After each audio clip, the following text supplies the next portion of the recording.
Cheers, everybody. Happy E3. Well done. Just really well done all around. Allies, but the community, all of you, had a lot of fun doing E3. So happy E3, everybody. It's still E3. There's still stuff going on. I will get into that, but forgot my laptop is still in the studio. My laptop was the one running the monitors in the background. So I usually put not chat, but my notes about my laptop. But I don't have my laptop. So I got to use this whole monitor. So chat's like all the way over here on this side of the monitor. So if I miss anything, apologies. Cheers, everybody. It is June 17th, Monday morning. When's next E3? In June. I will have a child by next E3. There will be a human being in my house, a little small human being that will be growing up. Maybe my kid will be able to say E3 by the time of E3. Next time. Will my kid be walking by next E3? I don't know. These are all questions. But it was a great E3. Let me see if everything, looks okay, sounds okay. It feels like forever since I've been doing Cup of Jones. Last live Cup of Jones episode was 2 weeks ago. And so I put up a post last Monday. These following statements and questions and comments and concerns are all from 2 episodes of Cup of Jones. When does EZA do a game showcase? Never. We have that question coming up, actually, and I do not see that in our future. Lots of compliments and well wishes on the June 3rd episode, which is the last live episode. A lot of people didn't leave a specific question, but just said, because, I put up the post on Monday, but we had already done our EA Play coverage. We had already done a full Sunday full of press conferences that day. And so a lot of people went back to that June 3rd post just to let us know that everything looked and sounded great. And lots of compliments on the studio, specifically from the post from last Monday. I was expecting lots of specific questions and kind of little minute criticisms and concerns about technically the way that we produced E3. And a lot of people were just like, it's great. There's still some people that had issues. There's still tons of issues that we had. And like every single E3, man, the second it is over, I'm like, even before the second it's over, I'm like, I can't wait to do next year. I can't wait to spend a little more money on this thing as opposed to this thing.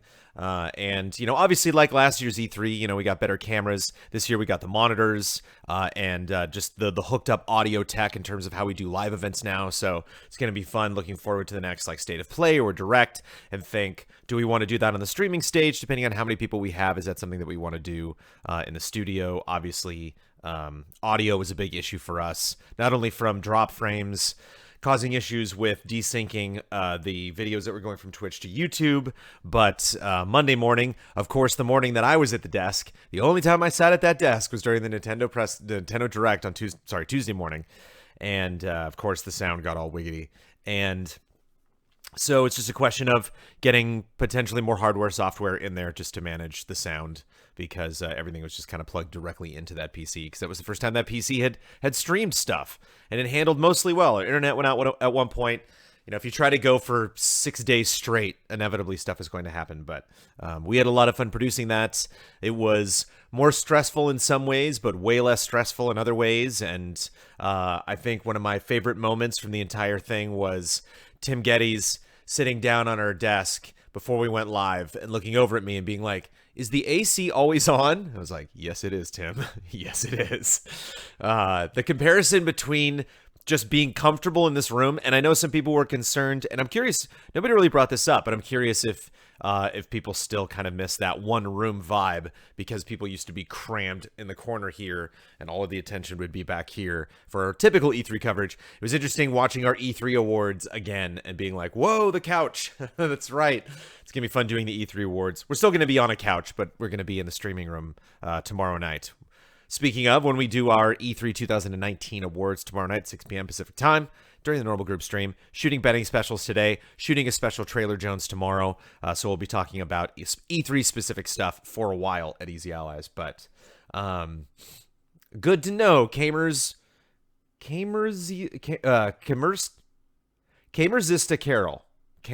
Carol says our Keanu Reeves video hit 1 million views, which is something that I was going to get to in a bit. But yeah, we had some great traction. We'll talk about specific stats, but I wrote down our Cyberpunk reactions are almost at 1 million views.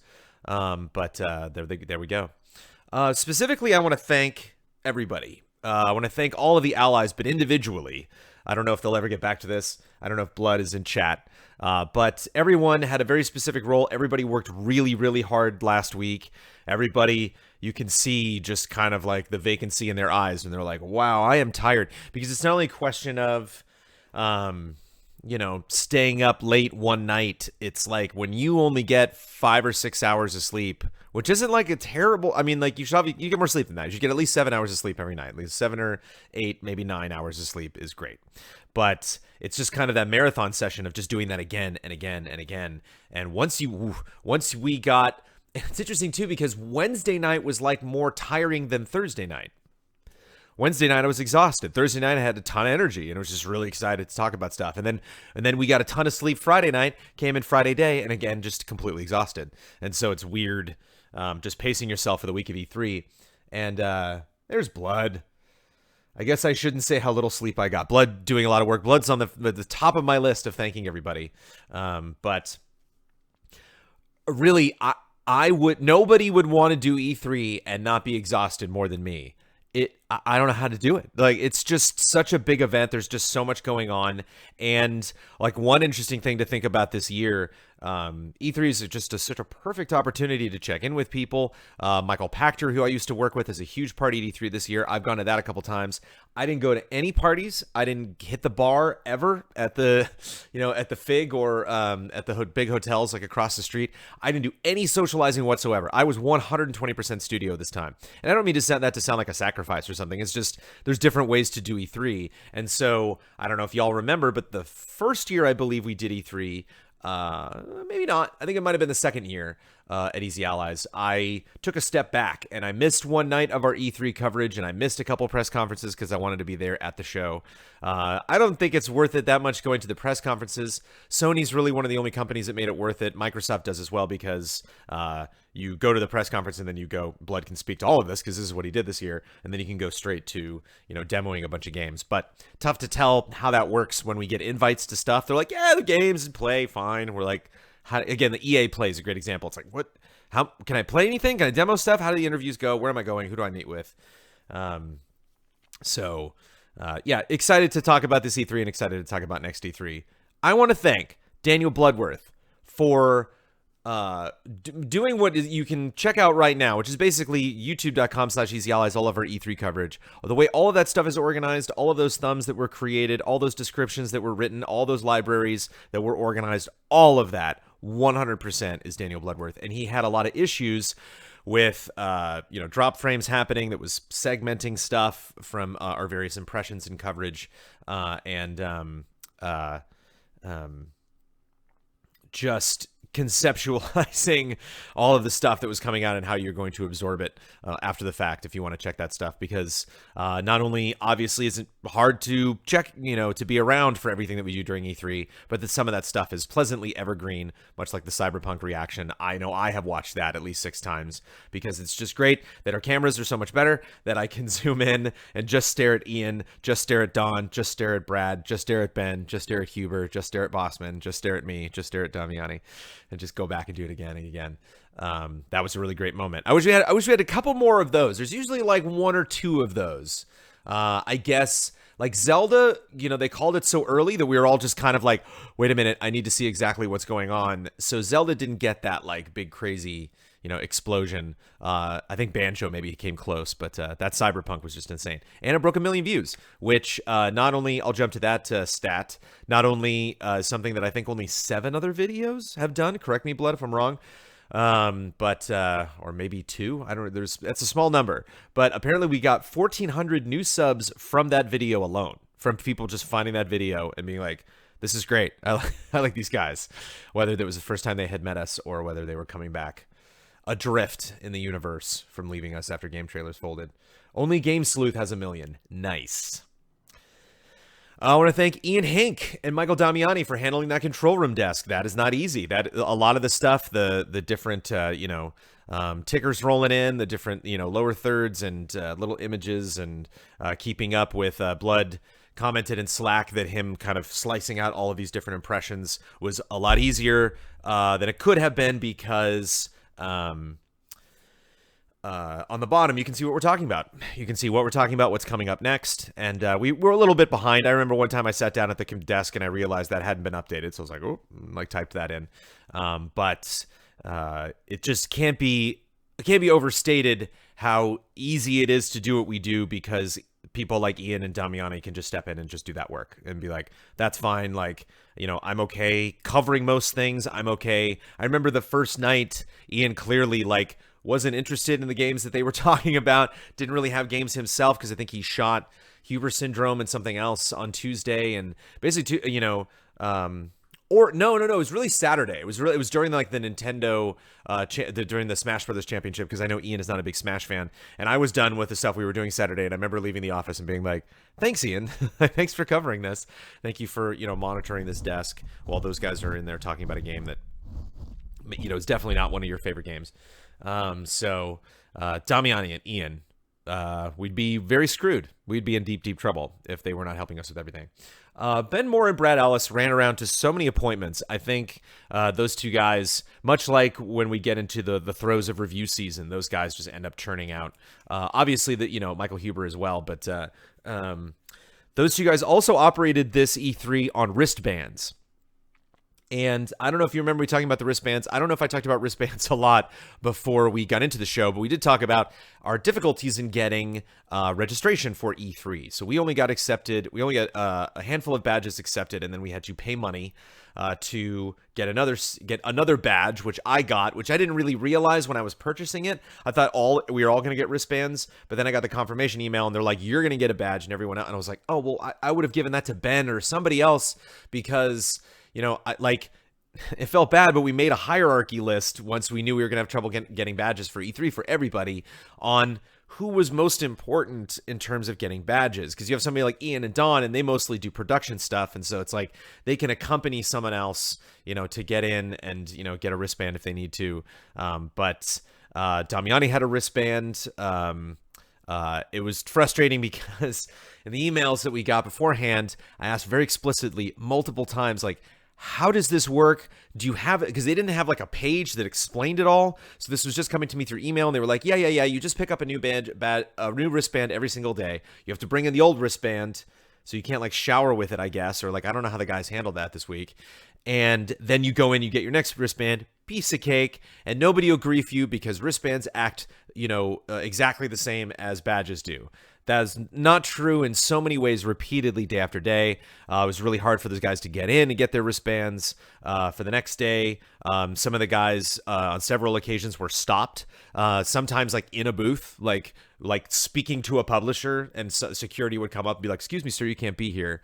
And so after how many times these guys have been working on E3, after how hard they've been working on E3, that sucked. And you'd be surprised how stuff like that can be just a morale kick in the groin of just sorry guys, you should be treated better. At the show, you should have more access.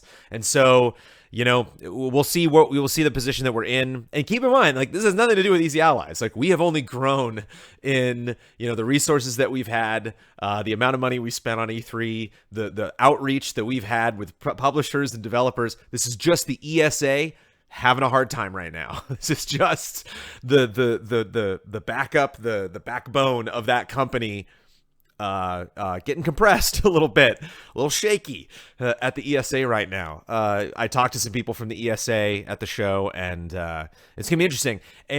But I tell you what, this is the beautiful thing about Easy Allies, and certainly a position that we'll find ourselves in next year, no problem. I feel very confident in that we could have bought like 4 or 5 more badges. We could have afforded that. We have enough money put aside that we can invest, even after E3. Like, we got money, saved up that we're prepared for Easy Living. We got other events that we want to do this year. And so we can invest in those things. And so if we find ourselves in this position next year, it's like, let's just get these badges. It doesn't matter. Let's just set up a bunch of different production teams through the ESA. We'll play ball however they want to play ball.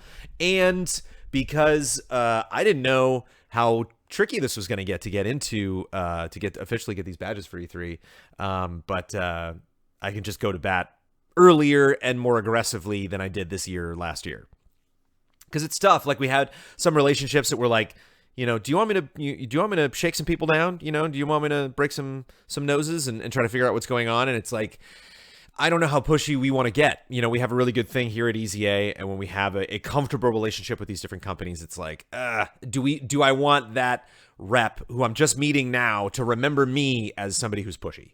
And so I don't know. Sometimes it's worth it doing that. Sometimes, Bloodworth has to do that on behalf of, developers and publishers, to be like, hey, this is odd that we don't get access, or you're not communicating with me. So Blood wants to throw the full stats book at them. That's the thing. I wrote them so many emails. We talked about this before E3, and we did so many wonderful things before E3. I want to get hung up on this that much, but I wrote them a lot of emails listing so many reasons. I think none more than the fact that we're E3 judges. We're officially voting on your company's awards for E3. I'd like to play some games if I can before we give you a vote on what the best game was out of all of those. And if we have 9 people that work at Easy Allies, and we are struggling, even with 9 full-time people, to actually get access to absolutely everything that's there, it's very silly that we get badges. And it's silly that we pay money for it and then still don't get badges. There's, you get wristbands. Like, just give us badges. Like, who cares? So it's just weird and frustrating too, because I'm sure there's a lot of very, very nice, well-meaning security people at E3 that just don't know what's going on. They're like, wristbands? I don't know what color it's supposed to be each day. I don't know where you're supposed to go. I don't know who you're supposed to talk to. I don't know what the rules are. So Ben and Brad, thank you for dealing with that nonsense. Thank you, Huber, for just being Huber. Like, I really, really, really liked this year's episode of Huber Syndrome. I got a big kick out of it. And just Huber did a lot specifically at E3 this year. Maybe some other stuff that we'll talk about at a later date, but that just made me happy. And of course, I lump him in with Ben and Brad as well. Thank you, Kyle, for hosting the podcast. And one thing about Kyle that he did last year and did this year is he worked at the E3 Coliseum. So specifically on site, he's saying hi to people backstage as they come in, like new guests and stuff. And he's also reading. He was the official announcer of E3 Coliseum. So before you sit down, Kyle Bossman, ladies and gentlemen, Andrea Renee, and Blood says, we also found out that because we weren't registered earlier, that we missed out on some key invitations. But I talked to those publishers to make sure we get on the early list next E3. Nice. So it's really nice having Kyle, like, he spoke to Avengers in a fun way. Like, when he showed up, he had some answers to some Avengers questions that I had because he was there at the Coliseum. And so it's nice. Fortunately, I was not involved in Jeff Keighley's YouTube coverage this year like I normally am, but it's nice to have connections with Jeff because we work with Jeff through the pre-E3 events at Judges Week. Kyle works with Jeff, of course, working on the E3 Coliseum. And, Jeff is just E3. Keighley is just all over the place at that show, and he gets a lot of really great access. And so it's nice to at least be a part of that. And I appreciate Kyle, working a separate job, greasing those palms, and then showing up and doing reactions to press conferences, and showing up every night, doing reactions to stuff that he saw and heard about at the show. And of course, last but never least, Mr. Don Casanova. I have to tell you the Don joy. Not only the fact that Don Bucks were like, flowing through everyone's beating E3 hearts, But shout out to Thomas at Tinsley PR for finding a way to get us into Shenmue 3 after it was already filled up. Thank you, Thomas. Yeah, that was scary before the show. We were like, gotta get Huber into Shenmue. Gotta do it. Gotta do it. I don't care when it happens. I don't care who you have to boot out. I will buy them a car. But there's such a joy. You know, it was so nice being in the studio, having a little extra legroom, having some space to just kind of stretch out, and having more places to put our stuff and hang our suits, and especially that air conditioning, that sweet, sweet, sweet air conditioning. But we have this office, so you got the stage. You know, for those that don't remember how it works, so on the left. So this is just on one side of the staircase when you walk up the stairs. But on the left, you got our stage. And then to the right of that, you have our control room. To the right of that, you have our office. And to the right of that, you have our streaming room. And so when you were seeing the stage and the streaming room talking to each other, that's across 2 rooms in between them. One of those is the control room, which you're also seeing. But then there's this office, which is just desks and a giant pile of cardboard that I need to take care of. And so there's a lot of walking back and forth between these rooms, and it's just so nice to walk by one of those rooms and look in, and there's Don, and he's, you know, cutting away at Huber syndrome. He's, you know, piecing footage together from other things that we're shooting, and, you know, Don is just there as a resource, and it's a beautiful thing. And I just want to thank Don. Obviously, also Don, you know, has other interests and is working on other things, not only any regular work week, but specifically during E3, and Don just did a great job. So, tipping my hat, gentlemen, to the rest of the allies. It was a really, really great E3. I'm so proud of the stuff that we did. The TVs in the back that are now on our stage are definitely permanent. I was super nervous when we got TVs that they would look stupid. There were so many things that I thought I could potentially go wrong with those televisions. 1, they're reflecting off of everything, so the lights are screwing them up. 2, they would just look weird, like they'd be too big, or, you know, we had a TV that was, I think those babies are 50-inch, so we had a 50-inch television. Then I just bought another one of those, and I was like, you know, I don't know how much research we need to do in terms of like what are the best TVs to reflect off of cameras, or whether I should just go get the cheapest TVs, not the cheapest TVs, but just go get a reasonably priced television to just kind of test out the whole concept of using those on the stage. Are they just going to be big bulky things? Are they actually going to kind of look like floating logos, or just going to be clearly 2 giant televisions just like and creeping up on us? And they look great. I'm really a big fan of how that turned out. Also the close-ups, because we used to have monitors back at when we did GT Live and when we did our E3 coverage back at Defy Media. And it was whenever we would set up shots, the monitors would never kind of be full frame. They would always be blocked by something, or, you know, in a weird place. And so it was always confusing. Like, I want to get a close-up, but then that monitor in the back will look weird. And it all kind of worked. Everything was fine. Everybody sees, yeah. Everybody's like, yeah, they look great.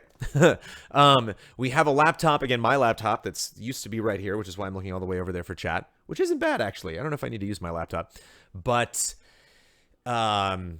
that was just rolling the monitor, and we had an idea, like we used to back at Defy and back at GT Live, where we had control of those monitors as well. And if we wanted to send any of the video signals to any of the monitors, we were able to do that.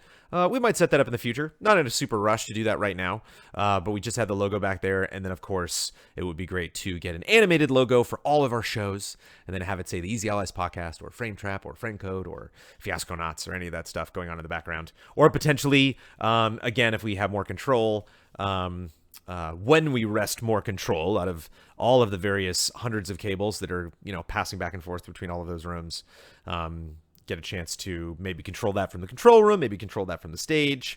Sky's the limit, but it's just nice to know that those stands are functional and that those TVs look nice. They're tipped forward a little bit, which is interesting. When we first put them up and they were perpendicular to the ground, they picked up the lights in the background, so they tipped forward just a little bit, but you can't tell. They look nice. And it's weird when you look at the stage, they're like off kilter, but when you look in the camera, they're set. And actually, if you want to, if you are going back and watching our coverage, if you look at the press conferences, I think the first day, the difference between Sunday and Monday, on Sunday, the monitor on the left was a little like tilted, just a little bit. It wasn't like perfectly lined up in the back, and I got the little screw out. Like, I resized it. They're still not like 100% perfect, but it was fun making that little fix. Being like, yeah, that looks good.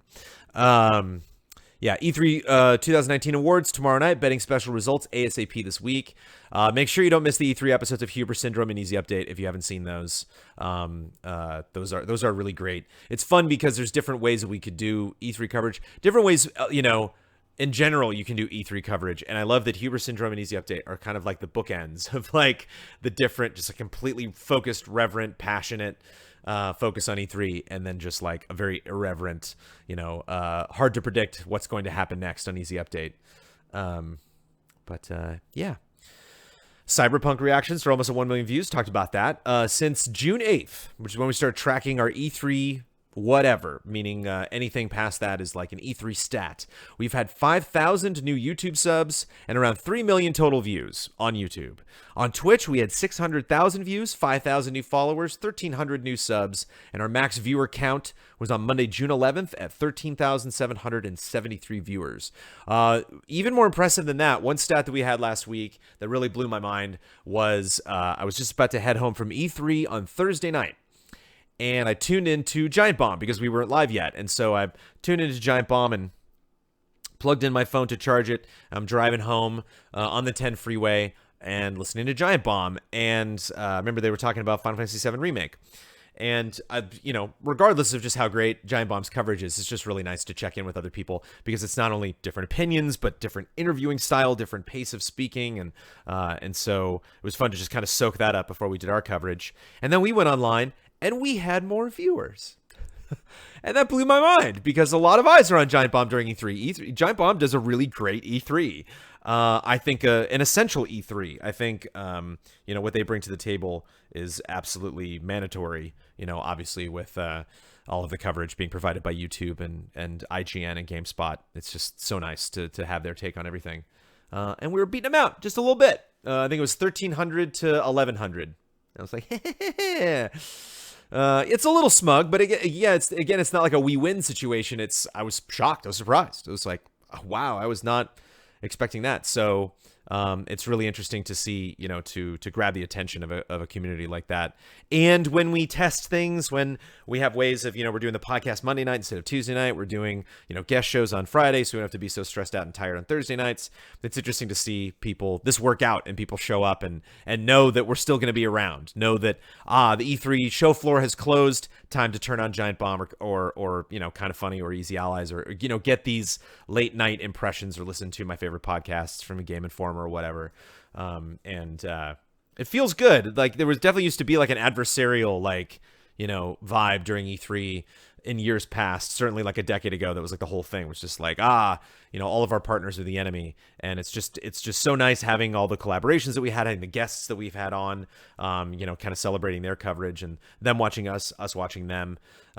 We had a nice back and forth with Kind of Funny where on Saturday I'm at EA Play, in the crowd giving, Greg Miller shit. He called me out when I was in the crowd, when I was there in front of everybody, and all of EA Play turned to look at me and I was like, okay, Greg, touche. Then we're watching the Kind of Funny showcase, and now, even before that, because they weren't doing reactions to EA Play, Tim Geddes tweeted out that he was watching our coverage of EA Play to watch Greg. And so then we watched the Kind of Funny showcase, and then they came on our stage. And so it's really great. I missed so many people. Pamela Horton specifically. I was by the Square Enix booth waiting to play the demo of Dragon Quest Builders 2 one more time before E3 closed. And she walked by for an appointment. I was like, Pam. So there's always so many people that I miss every year. And it's just like, it's a long, long week. But then when it's over, it's like, whoa, what happened? And this morning we're on their podcast. So nice. Oh, yeah. They recorded their podcast on our stage. So in our streaming room. So thanks to everybody that came by. Thanks to all the allies for working really hard. And we're up 72 patrons, which doesn't seem like a lot, but we don't. Blood made a great comment in Slack today. He's like, I think it's a lot to ask people to pay money right away, but it's just really nice for people. It's like what I always say about Patreon. First and foremost, whenever people are new to Easy Allies, it's like, go there to learn about us and learn about how we operate. Don't stress out about giving us money. Just, check us out first, get to know us first, and then we'll talk. Then you can pay up. But I love these stats. I loved our coverage. I love that studio. I'm so happy about Easy A and about the stuff that we did. Obviously, there were things went wrong that I wish had not gone wrong. But yeah. Jones, great restraint not to endlessly plug Trailer Jones while on GameSpot. I didn't even say Trailer Jones. I didn't even say my tag. Mike asked me, where people can find me, and I said Easy Allies. I should say Trailer Jones. So yes, but we are a business and we do have business questions. Let's get into it. But happy 3, everybody. Thanks for watching.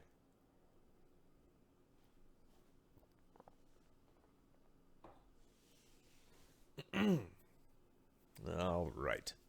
Brandon K. Gann. While Traylor Jones will be going on a hiatus in the fall, will it? We'll see. Have you considered a way to incorporate more community or patron involvement in some way? This is inspired by a video title I saw a while ago about trailers that spoiled their games, and I instantly thought, what if the show had a discussion about this? Or, probably more efficiently, and lack of a better term, a suggestion box, like a way to submit a theme for an episode, or a love and respect themed segment for questions focused solely around trailers. I understand that from trailer introductions to scores, each segment of every episode goes on about 10 to 15 minutes, so this suggestion would probably increase every episode by about 25%, give or take, in length. Therefore, this probably isn't a great idea, but I can't help myself because, to quote yourself and other allies, I love trailers. Matt Brookbank is all over this idea. Jones can't roll out the usual answer of, that's Ben's show, or that's Kyle's show. Yeah, but because it's my show, I can make whatever decisions I want. And y'all gotta live with it. Thinking of the patron who suggested polls this episode, Trailer Jones could fit in patron involvement with polls pretty easily. It's clear Jones has more than 3 trailers in mind when he does the honorable mention at the end of Trailer Jones. He could post them all in a poll to links to the trailers and let Patreon decide 1, 2, or all 3 trailers. It would also give me a chance to see the trailers myself before Trailer Jones. No! I'm not gonna do that. What I will do, Matt, I'm not gonna do that because I like to pick the trailers, selfishly. Case in point, tomorrow we're going to record an E3 Trailer Jones episode. Got to talk about that Zelda trailer. I think it's fascinating. I'm like kind of split on it. Like, part of me is obviously so excited for Breath of the Wild 2. It was really fascinating. Thursday when we went early with our coverage, it was fascinating to watch them talk about speculating, what could be going on in this Zelda game. And I was like, oh, there's a lot more clues from this trailer than I first realized. But it's a weird trailer. It's a strange, it kind of, we'll get into that in Trailer Jones. But anyway, I want to pick that specifically. So I wouldn't want to set up a poll and have someone not pick that. I want to talk about that trailer. And specifically, I'm going to try to get Damiani to be on there to talk about it as well. So we might have differing opinions about how much we were impacted by that Zelda trailer. So I don't want to lose that because there are definitely, when episodes go by, I'm like, I really want to talk about this Rage trailer. I really don't want to talk about this Final Fantasy trailer. I don't want to rehash the same conversations. I want to be able to pick kind of the dynamic of, and it's interesting sometimes when I pick 3 trailers to look at them and be like, there's actually an interesting theme. Either these trailers are very similar or very different. And so it's interesting to kind of cover, a broad spectrum and then hopefully give enough trailers lip service at the end of the episode so that people can go out and watch more stuff. But, sticking to what Brandon said, yeah, that would make shows longer, but it'd be interesting actually to maybe, one thing I'm going to blueprint and try to do as much as possible is take care of a bunch of stuff in July that would go live in August. So while I'm gone, I'm still a part of, even though I'm not on the podcast anymore, I'm still doing voiceover for most things.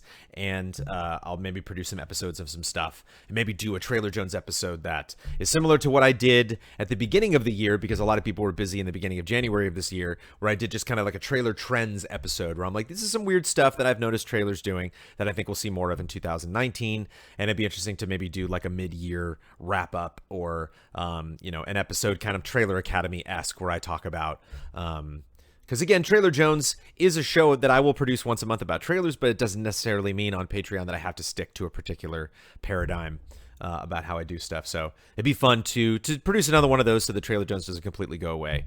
And you'll be hearing from me via Patreon, of course, during the months of August and September. So if stuff goes, if stuff is unexpected and does not go the way that I had planned, you'll be getting updates from me. But so instead of tacking this on, because you were right to assume that I like it when a Trailer Jones episode's 35, 40 minutes. It's perfect. So I really want to get these episodes down as quickly as possible. I really want our criticisms to be very succinct. And I want this to be one of I want out there to be a range of how our podcasts work. So Trailer Jones is on the shorter end, Reaction Shots a little bit longer, Friend Code a little bit longer than that, Podcast a little bit longer than that, and then of course Frame Trap is the big boy. So I want to keep that short, but that doesn't mean that every now and then I can't do talk about trailers that spoiled their games. Like, that'd be a fun episode to do. And it's also, never want to make this promise. This is a dangerous promise to make. So I am not making a promise here. I am just talking that this is something I'm thinking about. But, if we can bring more people in, years from now and have more employees, and I'm not, cutting the podcast or cutting reviews or working on a bunch of other things that I'm doing, and like, oh, I actually have a little more time to spend on Trailer Jones. Maybe I can do more than one episode a month. That would be fun. Like, have an episode where we score trailers, and then also have one episode a month that's just me talking about stuff right now. No time to do that at all. So when you're, if that perked up your ears, you're like, oh, I'd watch that. No, not in 2019. I'll tell you that. Anthony Rydell, can you put the Easy Allies t-shirts sizes in the fan mail info on the website? I believe so. If we have not done that already, I wrote that down. Takeaways. There's been a handful of times I've seen a shirt and thought it perfect for one of the allies, but had no idea what size would be right for that particular ally.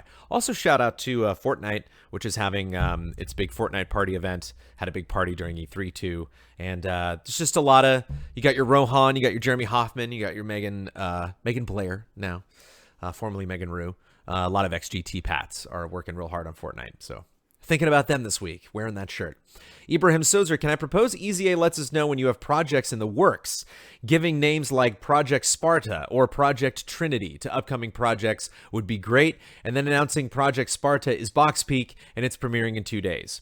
It would help you guys keeping shows a secret, and it lets everyone know that there are lots of projects being worked on. Maybe a release window would be good. Curious what Blood thinks about that. I think some people were resistant to listing their shirt sizes, but we could ask again. Oh, okay. Thanks, Blood. I don't remember that. I do not recall that at all. Yeah, I don't know about that. That might be something we would do for a particular project. That might be something that would, that maybe one producer would decide to do and we could do for funds. But having that be something we do across the board, so there's just a whole list of just random projects. Like, I have a project I'm working on that I want to get done before I have a baby, or Amanda has a baby, and I take care of that baby while Amanda sleeps. But I don't know. I don't know if I'll have time. I'm certainly not going to put it on that website and give you like a rough idea of when it'll happen. If I get it done, it'll happen. But I'd say this: what you're talking about, Sozer, is you're talking about drumming up hype. You're talking about, that'll make us feel like Xbox, which is a Project Sparta. Ooh, is it 4K? What is that? Does it stream? Radioactive Magic. What if you had every 5th or 10th episode of an exclusive show or whatever portion you deemed suitable made public on your YouTube channel? Your Patreon supporters are able to share with friends of the great content found within more often. The people not yet supporting you will have tantalizing footage of shows, knowing that there is more out there, having thoughts like, that was great, but what about episodes 2 through 5? Would they also not be great? What have I been missing? And then be reminded that for less than a cup of Joe, they can get hours upon hours of Cup of Jones and other content. I realize that a number of shows have been way too short to be able to do that, such as And For That Reason, Fancy 15, etc. But longer running shows you have or will make in the future might benefit. Yeah, maybe not that specifically, but I certainly want to experiment with the idea of giving out free exclusive shows in the interest of having people like, that was fun, I want to get more. One lesson that we learned this year was we put up the first episode of Achieve It Yourself, and the second episode wasn't ready yet. So when people checked out the first episode on YouTube, they were like, cool, I want to watch more. And we were like, we're not going to have more until next week. And they were like, you should have waited a week before you did this. We were like, you're right. We should have. So, put up 2 episodes, or maybe put up the first episode for patrons, and then the following week make the first episode free that following Friday or Monday or whatever. And then, so when people on YouTube are like, this show's great, I want more, be like, you can go get more. But then if you want more than that, you got to wait. But there's millions of different ways that we can mess around with that schedule. Maybe do like a leapfrog where every other episode is available, or do a slow rollout where there's like a month, gap between stuff being released. And I also want to retract something that I've said previously on Cup of Jones, which is, that we might be interested potentially in the future, making things like Fantasy 15 and For That Reason public. And Blood brought up a very good point, which is it would be strange to see the garage again. It'd be strange to release content and have people be like, huh? Where did you shoot that? And this is me speaking on behalf of myself and not the 8 other allies. So that might be something that Kyle and Ian, who produced For That Reason, might be like, no, we don't want to do that. And then I don't want to force them to do that. But I say that in the interest of expressing, the desire to be more creative about how we roll out our exclusive shows. And obviously considering that is done in the interest of getting more eyeballs on Easy Allies, doing things that are more experimental, and doing things that we're kind of curious how our audience is going to react to, doing things that are a short series. There's just a lot of different ways we can experiment with that. So we will continue to do that radioactive magic, whether we do your specific idea or not. Lee, how do you choose trailers for Trailer Jones? Games seem to launch reveal with so many trailers nowadays. Ghost Recon Breakpoint and Borderlands 3 have especially brought this to my mind. They both have so many trailers, some far better than the first trailers that are the one initially revealing the game, sometimes playing just minutes after the first one. I suppose my real question is, do you want Trailer Jones to examine the reveal trailer or the current best trailer the game movie currently has out? I think what I look for is, and this is what I think about every single time I look at a trailer, is like, what were they going for here? That's the thing about Zelda. It's like, what did they want to happen now? Because the Zelda trailer seems incredibly monumental and also not a big deal. It's like, it seems so close because it's like, we're looking at it. We're looking at a cutscene from this game. This cutscene is probably going to be in this video game. And they've already built this engine. They've already built these characters. So if we're not going to some crazy new place, like how long, this is Majora's Mask style. They built that in a year. It's like, how long is this game going to take? I don't know. But at the same time, it seems years off. There's something vibe about it that's like, this is, it currently in development. It's like, oh no, like that's at least 2 years, maybe 3.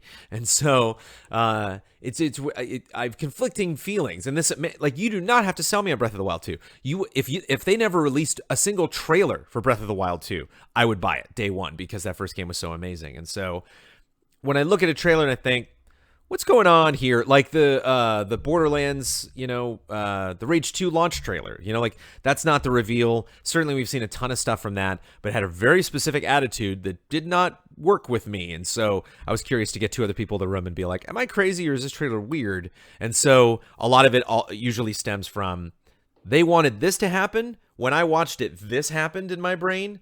Is it me? Am I wrong? Or is that trailer bad? Or good? East Dragon, usually with E3 comes a boost in patron numbers. In the best case scenario, the Patreon would grow above 55K goal of a weekly live guest show hosted by Brandon Jones. Unfortunately, this outcome does not seem likely, but humor me. Sure. With a kid on the way, is this still possible? Will you have the time to commit to a show, or will other allies have to step up and fulfill this role for you? Only asking because I think if you cannot host this show, you should change the goal description to reflect that. We would still do it. I don't necessarily mean to, need to host, the first episode. We could kind of goof around with a format and try different things with the show at launch. We could also, I think, because kind of similarly to how we did the studio, where we hit that goal right away, but then communicated with you as we were moving on to produce that thing, similar to how we had the goal set for Mysterious Monsters, but then just ended up doing the show anyway. Even if we don't do a traditional quote-unquote episode the first month we hit that goal, we would still be updating you on the progress of that show, what the show is like. There would be something to account for in that month in terms of how that show is produced. And so it would kind of be, you could look at it as like the road to that show happening, which not only, means, this would be covering an absence if I was gone, on paternity leave, but just in general, if something happened if we just woke up and pow, $5,000 out of nowhere, we would, regardless of what was going on or who was available, we wouldn't be prepared at that day. If we had a very slow for 51, 52, 53, 54, well, then now we have more money every month. Now we're slowly investing in these things happening. Now, by the time we hit 55K, we're ready to go. We have all the equipment that we need. And the other thing, too, which brings me to back to this question of me being not available, is this idea that we're going to need more people to be available for that show. That show is going to kind of be akin to our E3 coverage, where we're going to need someone at that control desk. We're going to need other people available to work on each episode, and those may or may not be allies. Those may or may not be people being paid directly by our Patreon. Those might be people that were freelancing or bringing in just to work on these episodes once a week, once a month, and not only with production stuff, but potentially with scheduling, because it would be neat. I have contacts, I have, palms I've greased, I have people that I can reach out to, but at the same time, wouldn't hurt to just do a month of just PR. Just get a company involved, get them to reach out to people, especially if it's like E3 month, or it's like another month where like maybe the beginning of review season where everybody's getting ready for interviews, and it's like, yes, we want all of these people. We want to make sure if you're sending someone out to LA, we are just automatically on your list. It's not a matter of me having to call you. I'm spending money on a service that then contacts all of these people and lets them know, like, don't forget Easy Allies if you're coming into town, if you're doing a press tour for that. Buy a billboard, says Uzi Suicide. Great idea. So there's so many things that we can invest in to make that happen and make that show good that have nothing to do with me. So don't worry about that. Colleen Milanov, with talks last week about Patreon exclusive shows going public, an idea came to mind. Shows like Achieve It Yourself are fueled by the EZA community. Its format is also primed for public consumption. It is short and catchy, with a good potential for hype dramatic moments. Would it make sense for the group to post such shows on YouTube for everyone simultaneously, advertising Become an Ally to post your challenge? Do you think such a format is something worth producing? Yeah, again, experimentation with how we roll these things out. It'd be interesting possibly if our next exclusive show is really about that divide between patrons and non-patrons. Not in like a negative way, haha, you're missing exclusive stuff, but just some way to incorporate a more gradual invitation to become a part of Easy Allies, where the show is launched on YouTube, people see it, and then they get involved, and then the show will now continue on Patreon. But or you can watch this, but if you want to be involved, kind of similar. Keep in mind, we do that constantly. Like we've done that through having the movie tier and reaction shots. We've done that through Blood Pact. We've done that through Love and Respect questions and answering questions for the first bit of the Easy Allies podcast. So we do a little bit of that with regular shows, but it'd be interesting to have the exclusive show kind of geared around that as well. Again, experimentation. Every time we do one of those shows, we will handle it differently, not only in how it's released, but obviously the subject matter. Kyle Lee, Boost It shirt when? I don't know. The joke might be over on Boost It. If that comes up again, I think, yeah, the best trailer, I think, was Doom, right? So, also got boosted. I will say this, outside of hanging out with the Allies, outside of being on camera for shows that we produce here at Easy Allies, just by myself, by my lonesome, I have said to myself, boost it. I was just working on something and boost it. So it's in there. We'll see how long it lasts. Brian Deneau. The Hatake on the pre-E3 episode of Frame Trap was focused on expectations for Microsoft's E3 press conference, even though this episode was released publicly a day after the aforementioned press conference.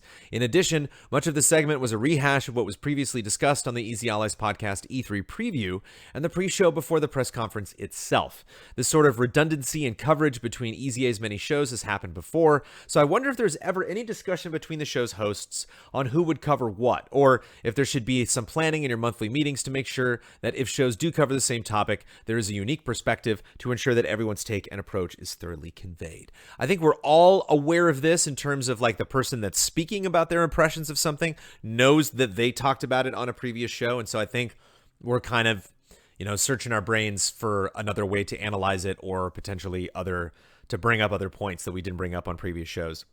We actually did a flip on this, and we definitely have Brian, this is something that we do think about very specifically, because when we first started Easy Allies, we had a hard rule of like, let's not do this. Let's make sure that if somebody brings it up on one show, we don't bring it up on another show. And it was actually Michael Damiani that kind of changed our minds about this and turned us around a little bit. And we talk about this a lot, especially when we're about to shoot a podcast and we know what subject matter we're going to cover. If something comes up again, somebody will be like, oh, we already talked about that in another show. And it's like, we're aware of that. But we got a lot of feedback from our community And I think kind of friend code was the catalyst for this, because obviously Kyle Bossman's a big Nintendo fan. Obviously Nintendo loves to drop huge news, and we'll have a direct, and that's something we, no matter what, we want to talk about on the Easy Allies podcast. So there was situations where stuff would come up, and it's like, even though that's a big Nintendo news, we can't wait until the next episode of Friend Code to cover it. We want to talk about it on the podcast. But obviously Damiani wants to talk about it at length on Friend Code as well. And we heard from a lot of people in our community that they're like, I don't care. Like, I just watch Friend Code, or I just watch the Easy Allies podcast. So when you bring up, actually, when you're like, well, we talked about this previously, it's like, well, I don't want to have to go watch that show to know what you're talking about right now. And so it is kind of the lesser two evils in a sense, but we found much more annoyance from people hearing that continually, and trying to have to kind of juggle all of our different episodes, not only because it may or may not be a podcast that they listen to or not, but they might miss an episode and then be like, I'm not necessarily interested. The news is past. I'm not really interested in listening to an old episode of the Easy Allies podcast, but I might want to listen to Friend Code because I'm a big Nintendo nerd, or I might want to listen to Frame Trap because I just love Frame Trap and I love the way they discuss things, and they go way more in depth than they do in the Easy Allies podcast. So I wouldn't want Ben to just completely skip a topic if he's really passionate about it because we've covered it. But at the same time, we are aware of these things. Like, it's, we don't want to have the same conversations twice. When we've had podcasts that have failed for video or audio reasons, it's near impossible to reproduce that episode. It's like we can't have that conversation again. And I think the same thing happens when, we're talking about something like Xbox. It's like, we might cover some of the same ground, but it's different people, it's a different time, it's a different day. Opinions change. But that is something that we are aware of. So know that we're thinking about that a lot. Happy Gaming, I was curious what your thoughts are on a Patreon weekly recap post. In it, it would summarize all the streams from throughout the week with links to watch them. I realized that this takes time and effort and will probably fall into someone like Blood. I love Happy Gaming assigning stuff to Blood. Yeah, Blood, just you put this on your list and do that'd be great. As I understand, he sets up the Twitch broadcast collections, who would ultimately decide if the time it takes to complete the links, compile the links and descriptions is worth it. Personally, I thought it would be a good way to recap on what the Allies have been up to and make it easier to allow people another option to visit or revisit streams from the past week without needing to go through the archives in YouTube or Twitch. Yeah, that's a fun idea. Again, not going to make promises. Blood might jump in and, 3, 2, 1 to be like, hell no. But I think that's fun. Again, it also echoes of EZA weekly clips, which I would love to get back to at some point. And also brings into mind the idea of having people archiving our stuff that are not the people that are creating it, having people come in, potentially new employees that are cutting stuff for us and taking care of fun things like that a week, because I think that's a great, kind of like how we just added all of the exclusive show lists to the website. It's just nice having those resources because it's very easy to miss stuff. People go on vacations, people live their lives, and then come back and be like, what happened? What happened in Easy Allies? I missed it. David Lefferink, does making YouTube content like the podcast's early access for patrons hurt how it could be served to new viewers by the algorithm?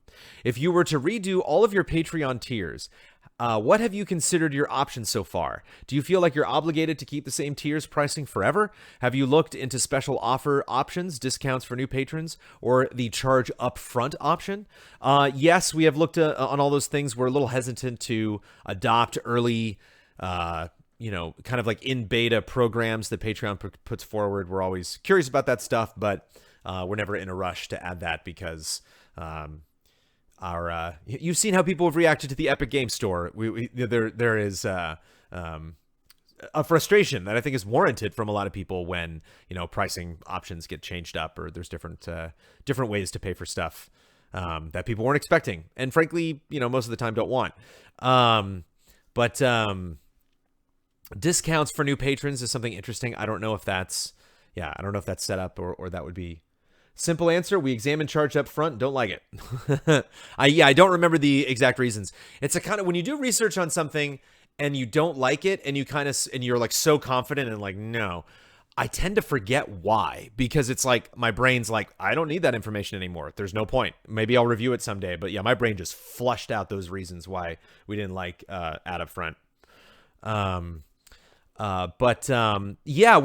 talked about throwing out all the goals. We've talked about, changing stuff up. Obviously we've had concerns, recently about, Tabletop Escapades going on hiatus, and not officially not having retros on that list anymore. So we once a month we reevaluate those things, especially once a year when we all get together at the beginning of the year to look ahead. It's always just a really great time to be like, we don't have to do any of this anymore. Like, I think our audience would be okay if we changed something big, as long as we had that a part of like another big plan. As long as we said, like, if we don't do this anymore, it'll give us time to do this other thing, which we're really passionate about and we think you're going to love. So yeah, we talk about that stuff all the time. Stefan Bean, did you figure out why you had several videos with audio out of sync? Bloodworth did a lot of the re-uploads, and these on top of the portioned impressions made the channel a bit spammy, at least on one day. I hope you can identify the source of the audio problems and maybe manage the smaller impression videos next year to create a better pace. Bloodworth, of course, answers this better than anybody. The big reason is that people could get double charged if they become a patron at the end of the month. There you go. We know exactly what causes the desyncs, and that's dropped frames when broadcasting to Twitch. These can happen due to fluctuating internet connections, and I suspect performance issues with the PC software. Upgrading the PC in the control room is on the to-do list for sure.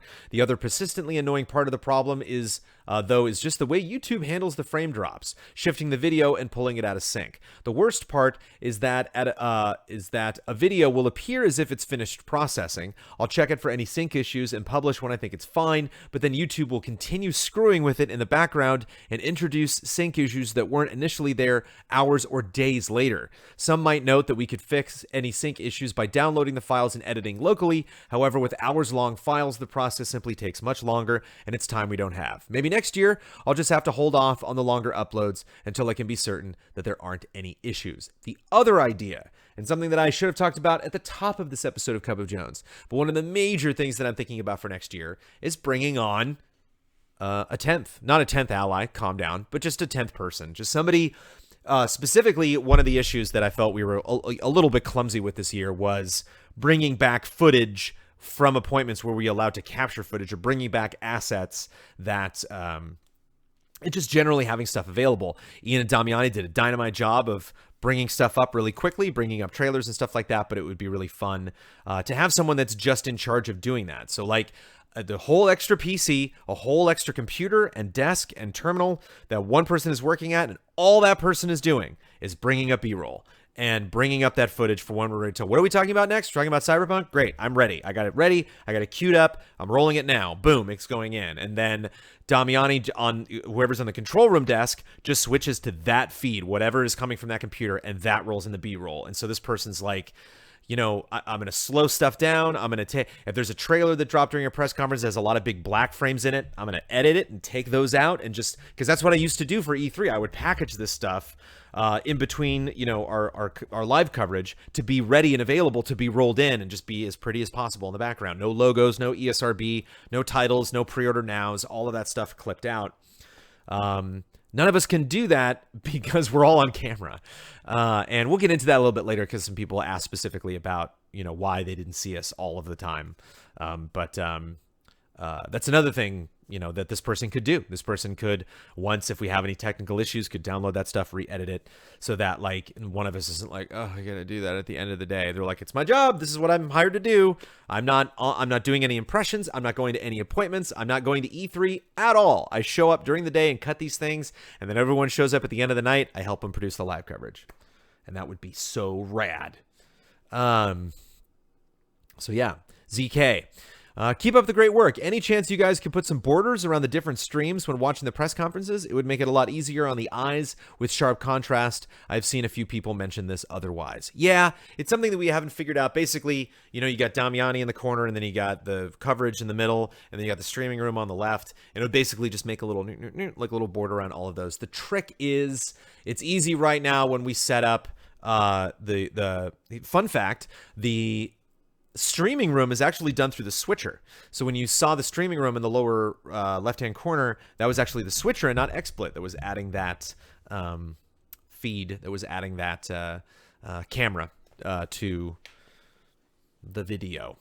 And sometimes we wanted just the B-roll, sometimes we wanted the B-roll and the control desk, sometimes we wanted all three. And so because we were constantly changing that out, if we had just a generic border image, then there would just be a big blank space if we took one of those cameras out.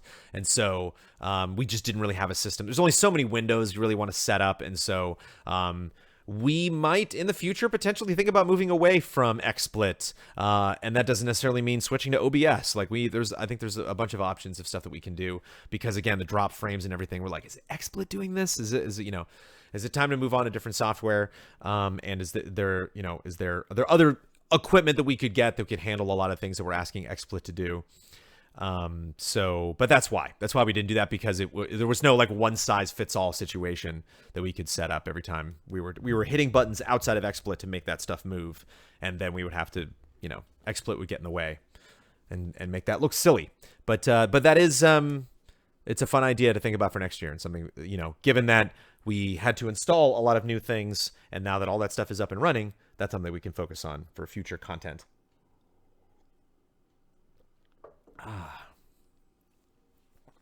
Kelf, digging the studio, Jones. Everything looks so pro, it's incredible. Just one thing I'd wish to see is a better interaction between you guys and the chat. Sub chat like we used to have. I get it's difficult to monitor it, but if we had at least Ian or Damiani looking at it, then that would be the cherry on top of the cake. Yeah, we don't want to have chat up during the press conferences because they could potentially spoil it. And it's tricky to have chat up during impressions because we're talking so much. And so if we have questions coming up from chat, then that just extends the conversation past what we were originally going to have. But you're not wrong. I think we left that to Ian and Damiani, or, Huber was at the control desk for a little bit there. I was at it during the Nintendo press conference. So that chair moved around a little bit, but sometimes they were right on top of it with chat correcting us on things that we had, said during our impressions, or bringing up questions or some stuff that we would want to clarify. And I think we could do a better job of that next year. That's an excellent point.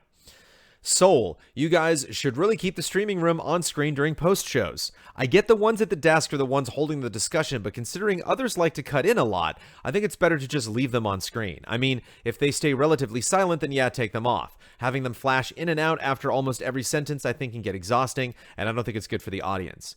Did we do that? I'd have to go back and watch that. I don't recall going back and forth like that to the streaming room. Like every now and then they might want to say something and we would bring in their audio, but I don't recall just bringing that picture up. And if we did that, yeah, that is a little bit awkward. The thing you have to understand is what was nice about that room, and again, maybe this is something we can just expand in a bunch of different ways. It would just take more equipment, more cables. But if you were in the control room, you could hear a lot of stuff that was going on the speakers that were just on the desk, but there were no headphones set up. There was a pair of headphones set up for the person at the control desk, but that was it. The rest of the headphones were in the streaming stage. So what was neat was to actually go in there, like Blood worked in there a lot. He just brought in he brought in the desk, one of the fold-up desks from the office, set up his laptop there, and he was doing a lot of the work there because he could have headphones on and listen to what was going on the stage. So somebody on the stage was like, all right, let's get Jones in here, let's get Ben in here, let's get Blood in here. We go, okay, we take the headphones off. And it was nice being off camera, like it was nice being in that room and just sitting on the couch, especially because I was so tired. And so there were a lot of moments that was just me like on the couch in that room with the headphones on, just like not falling asleep, just trying to rest a little bit and get my energy back and listen to the, and like I didn't want to have comments from chat be like, whoa, look at the guys who are sleeping. Why are we watching them sleep in the next room? Why are we watching Blood work on his laptop and Jones sleep? So that's why that was turned off. But the idea of, the camera's on, camera's off, camera's on, camera's off, that sucks. If we did that, I was not aware of excessively doing that. But if we did, I don't remember that either, but maybe when I wasn't there, then yeah, we'll look at that in the future. But again, like one of that interaction with that room was a big test this year, and that was one of the things that not only is going to be very different by the time we get to E3, but we have lots of other fun events coming up hopefully this year. Hopefully we get a PSX this year, or whatever PS5 blowout party they're going to have, and when we do reactions to that, we can test how that relationship exists or if it can evolve between the main stage and the streaming stage. Soul, no. Andrew Reif, I want to hear about the experience of the studio at E3 this year compared to back when you were in your garage. What are the pros and cons? There are no cons. None. Maybe the one con is I got a kitchen here, so I can do dishes. So if there's dishes that need to be done, I can take them into my kitchen in my house and I can do them. We don't have a kitchen in the studio. We just have the bathroom. So if anybody was drinking coffee in the mugs, we got to clean those mugs. I ain't cleaning those, man. I got to find some ally to be like, you're the mug cleaner. Congratulations. There you go. There you go, Cinderella. Have fun. But no cons, man. Like everything. The AC is the best. There's nothing beats that AC. I actually had a moment Sunday night when I left where I was like, I'm going to go home now. I guess we're done. I guess we'll come back tomorrow. And I was like, it feels like I'm missing something. It feels like there's something else that I should be doing right now. And I did have a little bit of work every single night during E3 to do, whether it was just cutting like the Easy Living promo or other, weird, silly things, cutting over the B-roll on top of the Ghost Recon preview. So when we reposted that to YouTube, that looked a little bit better. The stuff we were talking about was more synced up because we had, played that game for an hour and 40 minutes. We had a lot of B-roll. Yeah, we had a crazy heat wave, says Blood. Glad we weren't in the garage. That would have been so rough. I actually had a really funny moment because Sunday night, Amanda had a big event that she threw for her improv troupe in downtown LA, and they didn't have air conditioning at her venue, and it was very hot. And she came back. She's like, oh, we were so hot tonight at the party. And I was like, ha, ha. But because you can do that because she's my wife. But no, really, it was the studio is real good. It works really well for events like this. And I had a moment, I got to tell you this too, because this was really filled me with joy and is something I'm going to be thinking about a lot moving forward. Because one of the things that I really like about Giant Bomb and the coverage that they do for E3 is just seeing all of the crazy people that show up. They're just people that are, like, granted, it's a lot of the San Francisco crowd, but just people that aren't necessarily involved in Giant Bomb throughout the year, but like, man, it's E3, and so it's E3. You know what that means? Time to go by that stage, sit on that couch, talk to Jeff, and just kind of sort out all of the crazy stuff and really offer like an incredibly unique perspective on E3. And there was a moment where Greg and Tim and Jen, we went into the streaming stage to record their Gamescast, which Blood noted is live. You can check that out.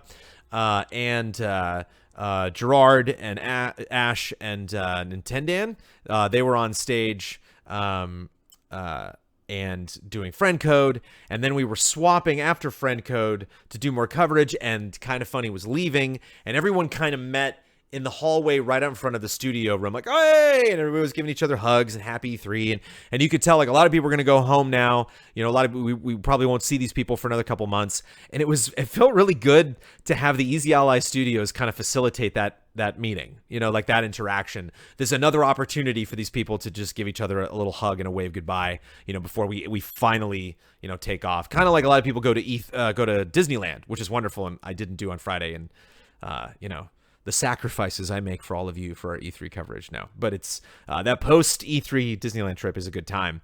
But it just warmed my heart to be like, oh, hey, look at all that. Like, they're having a great time in the Easy Ally studio, and it's just neat to have this space. So no cons.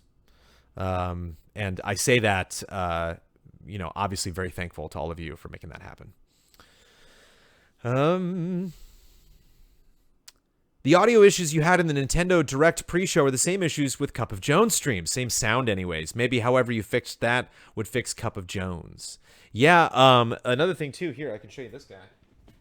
Whee! I picked this up, the Scarlett audio interface. I'm going to be using that to get a new mic going in the booth for our voiceover. Our voiceover for our reviews might sound a little bit better. Not only that, but it alleviates an issue that I have with my laptop for some reason where I'll get poppiness. Like every now and then it'll just start like pop, pop, pop, pop, and I don't know why it does that. But it's mostly just USB. Anytime you have mics, anytime anything plugged into a computer that you're just like, there you go, pow, USB, take a ton of audio, and you don't have either an interface that's managing all that audio before it goes into the computer, or you don't have software in that computer that is then compressing that audio before it sends that signal to a different streaming software that then sends that sound out into the world. None of that's set up here. None of that was set up on our computer at the PC. The thing that's frustrating about the audio issues that we had during E3 was that we did extensive testing on Friday. We did recordings, we live streamed, we asked chat how it sounded, we ran that whole system through its paces, and we didn't have any of those issues. And then days later we did. Again, it's all part of learning the best ways to use that equipment and that space. And we are very, very interested in making that sound better in the future. And I'm interested in doing this as well. And if the Scarlett interface works in there, then I might get another mic on here and get another Scarlett to be outside of the booth for when I do Cup of Jones. And it's also a part of just actually spending some money in the space, which I probably won't do until later in the year, because I'm looking at, we'll talk a little bit about this at future Cup of Jones episodes, but like I'm about 5 episodes away of Cup of Jones before like, bye, like before I take off. I think it'll probably be maybe 1 after Easy Living, and then I'm out. Once we get to the end of July, we get into probably not having this kid, but might, probably going to be another week or 2, but you never know with crazy babies being like, surprise. So really got to be, there's only so much investing I want to do in Cup of Jones before I just literally pack all of this stuff up. This desk is going into the house, and the bed from the house is going out here, and the in-laws are going to be staying here. This television is going over. I'm losing this TV. All of the game playing I'm going to do and everything is going to be in the living room. So all of this is getting mixed up all over the place. And then when we, the in-laws move out, we get more comfortable with our schedules with this kid, then I'll be able to move everything back into this space, and then maybe have a different idea about how all of this stuff can work. Maybe buy some more equipment and set that up at the same time. Straw Hat Ninja, what do you and the other allies want to change, improve next year? Somebody brought this up later. I think we talk about a lot of this stuff based on people's feedback and questions. But as I just want to reiterate what I said before, I really want to get another person that does not have an E3 badge, is not going to E3, is not, having any appointments, you're never going to see on camera. They might just kind of lean in and wave. They do not have to like video games. I mean, that would help. But just somebody who can just handle a lot of production stuff. The other thing too is, I might be, unavailable or eating or sleeping or, outside of the office, and Ian and Damiani might want to be on the main stage. And obviously, all the other allies are quick learners. They can step onto the control room. But in the event that no one is at that desk, that person can just slide over and then take over for, Ian or Damiani, or whoever's on the control room that is stepping onto the stage. And the monitors that you saw in the background, that was just looping our logos. I, of course, would love those to be much more interactive. And one thought that I had, that actually I haven't talked to Blood about this. I love throwing stuff at Bloodworth that he's never heard before, just bringing it up on Cup of Jones. But I've thought a lot about, and we have another question coming up that addresses this. Maybe I'll just get to it now, which is the uncomfortableness of either going offline or going to like a static screen for a little bit. Even GameSpot does this, even IGN, even YouTube. Like, it's just kind of standard of like, we're going to be setting up for another thing. We'll be right back. And that's having stuff pre-programmed to be in that space. One thing that I was thinking of is if we have B-roll or we have a trailer and we're like, okay, we're going to talk about this game next. We're going to talk about Fire Emblem Three Houses. We want Ben Moore to come in. So we're going to take, thank you for talking about Star Wars Fallen Order, Brad, but it's now time to talk about this game. We'll be right back. And then we roll full screen audio video of Fire Emblem Three Houses. Like we show the E3 trailer with a little lower third that says coming up, Fire Emblem impressions. So you're watching Fire Emblem and you're like, oh, cool. Yeah, that was a good trailer. And like a minute and a half goes by with that lower third. So we're not going offline. We're coming right back, maybe even like a countdown or something. And then we come back and that B-roll then moves to the middle of the screen and it's like, so Fire Emblem. And you're like, oh, I got a little full sound taste of what they're talking about before they're talking about it. And it covered that little gap between us just kind of uncomfortably like, and then like somebody coming in like, oh, excuse me, let me just set the seat up. So it's interesting because I've also gotten the vibe from our audience from some people who are like, you say that, but I love that kind of stuff. I love that uncomfortableness of just like, ooh, I'm tired. Okay, who do we need? What's going on? Like they kind of dig the behind the scenes stuff. I think the majority of people don't, but there always are those voices. Would that risk copyright claims with full audio? For music, sure. But again, that's what that editor's for, baby. That's that editor.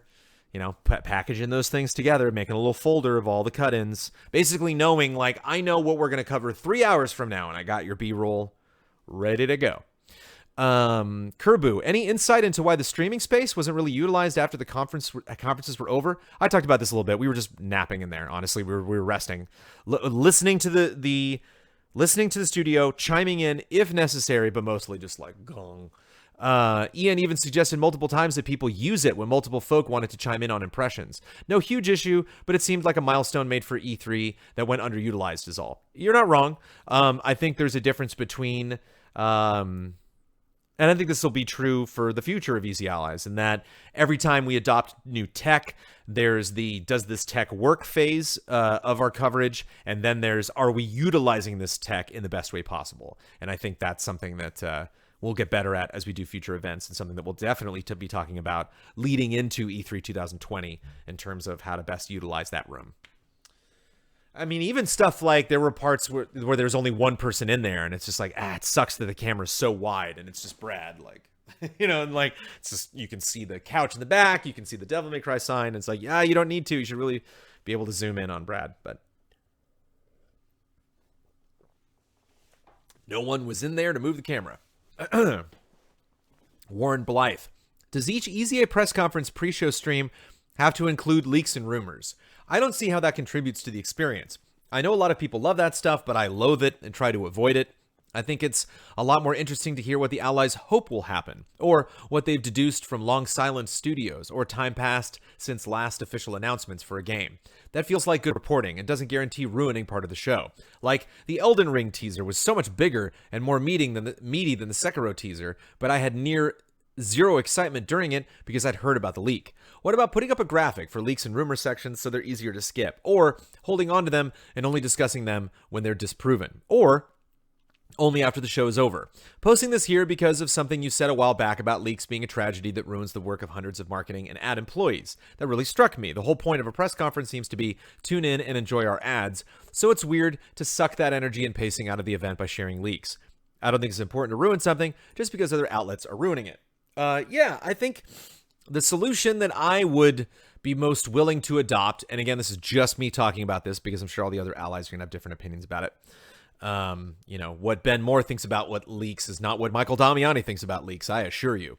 But, meaning Damiani doesn't care. Meaning Damiani's just savage with those leaks. But, a little like, spoiler warning would be nice maybe, or like, once we start our coverage, we start with the juiciest stuff. And so if people don't want to tune in the beginning, they don't have to.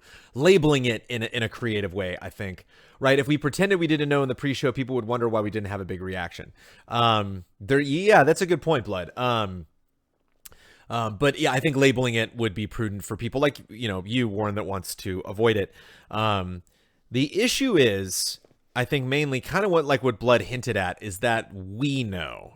And so I think one of the rules that Kyle Bossman set up recently was nothing day of. If something literally leaked today, like we just found out about it minutes ago, we'll avoid that stuff because that's easy for us to avoid as well. Maybe one person on the panel knows it and is like, did you guys see that stuff today on Instagram? Like, what? And like, no, we didn't. And it's like, okay, then I won't say anything.